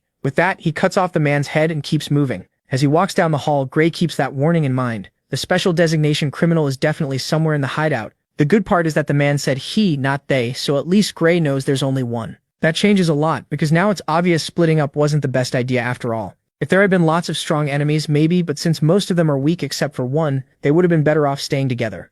That's why he starts wondering if there's any way to regroup with the others. Then the scene cuts to Bard, who is questioning one of the criminals after cutting down everyone else in his area. He only wants one answer, the name of the special designation criminal in the hideout. The man says it's Meadow Bradley, the daughter of the teacher Gray killed some time ago. The criminal confirms there's no one else besides her, and once Bard has what he needs, he kills him immediately, thinking this is exactly what he expected. That's right, he already knew there was only one special criminal, and he split the team on purpose, not because it was the most efficient plan, but because the worst mistake in a group fight is dragging around dead weight. He separated them so each person would handle one section alone without worrying about helping a fallen teammate. Bard never wanted to risk his life protecting Gray or anyone else, and if one of them died, he saw it as acceptable collateral. So no, he isn't a traitor, he's just a selfish bastard who only cares about himself. and right now the only thing he wants is for the special criminal to appear in Gray's area. Unfortunately for him, that plan blows up in his face, because at that exact moment someone explodes the floor under him. He jumps back in time and the one behind it is Midu, the exact person he wanted to avoid. Of course she notices he doesn't seem very surprised to see her. That means everyone who knows she's here has to die. Bard quickly says he's already taken care of that. What he wants to know is why she's here, when all the map intel said she should be in the opposite sector. Midu tells him the maps were right, but they didn't account for the fact that she already expected a surprise attack, so she started moving around at random to ruin any enemy strategy, and the frustration on Bard's face proves it worked. She finds that hilarious. Bard does. Midu is a modified human created by Bradley himself, and she's said to be one of the strongest students in the magic course, so having him the weakest student in the Grima class face her feels like a cruel joke. Sadly, Midu can tell the same thing. He isn't that strong, so she decides to end the fight at once and fires a wave of pure dark energy that almost swallows him whole. That word almost matters, because Bard stays calm and swings his sword, sending out a wave of life force that cancels the spell as if it were magic. That shocks Manu, because she's never seen Grima at a level that works almost like real magic. Bard doesn't waste the opening and charges her, trying to close the distance, but Manu still has more tricks. She pulls out some kind of potion, spreads it across the ground, and a dark magenta fog fills the whole room. This time he can't cancel it with life force, and within seconds it wraps around him completely, then burns him alive. And just like that, Bard drops to the floor with his entire body burned. Madu thinks it's a shame she had to waste such a valuable material, but at least she can use the body of the victim to make more. Season finale. Chapter 52.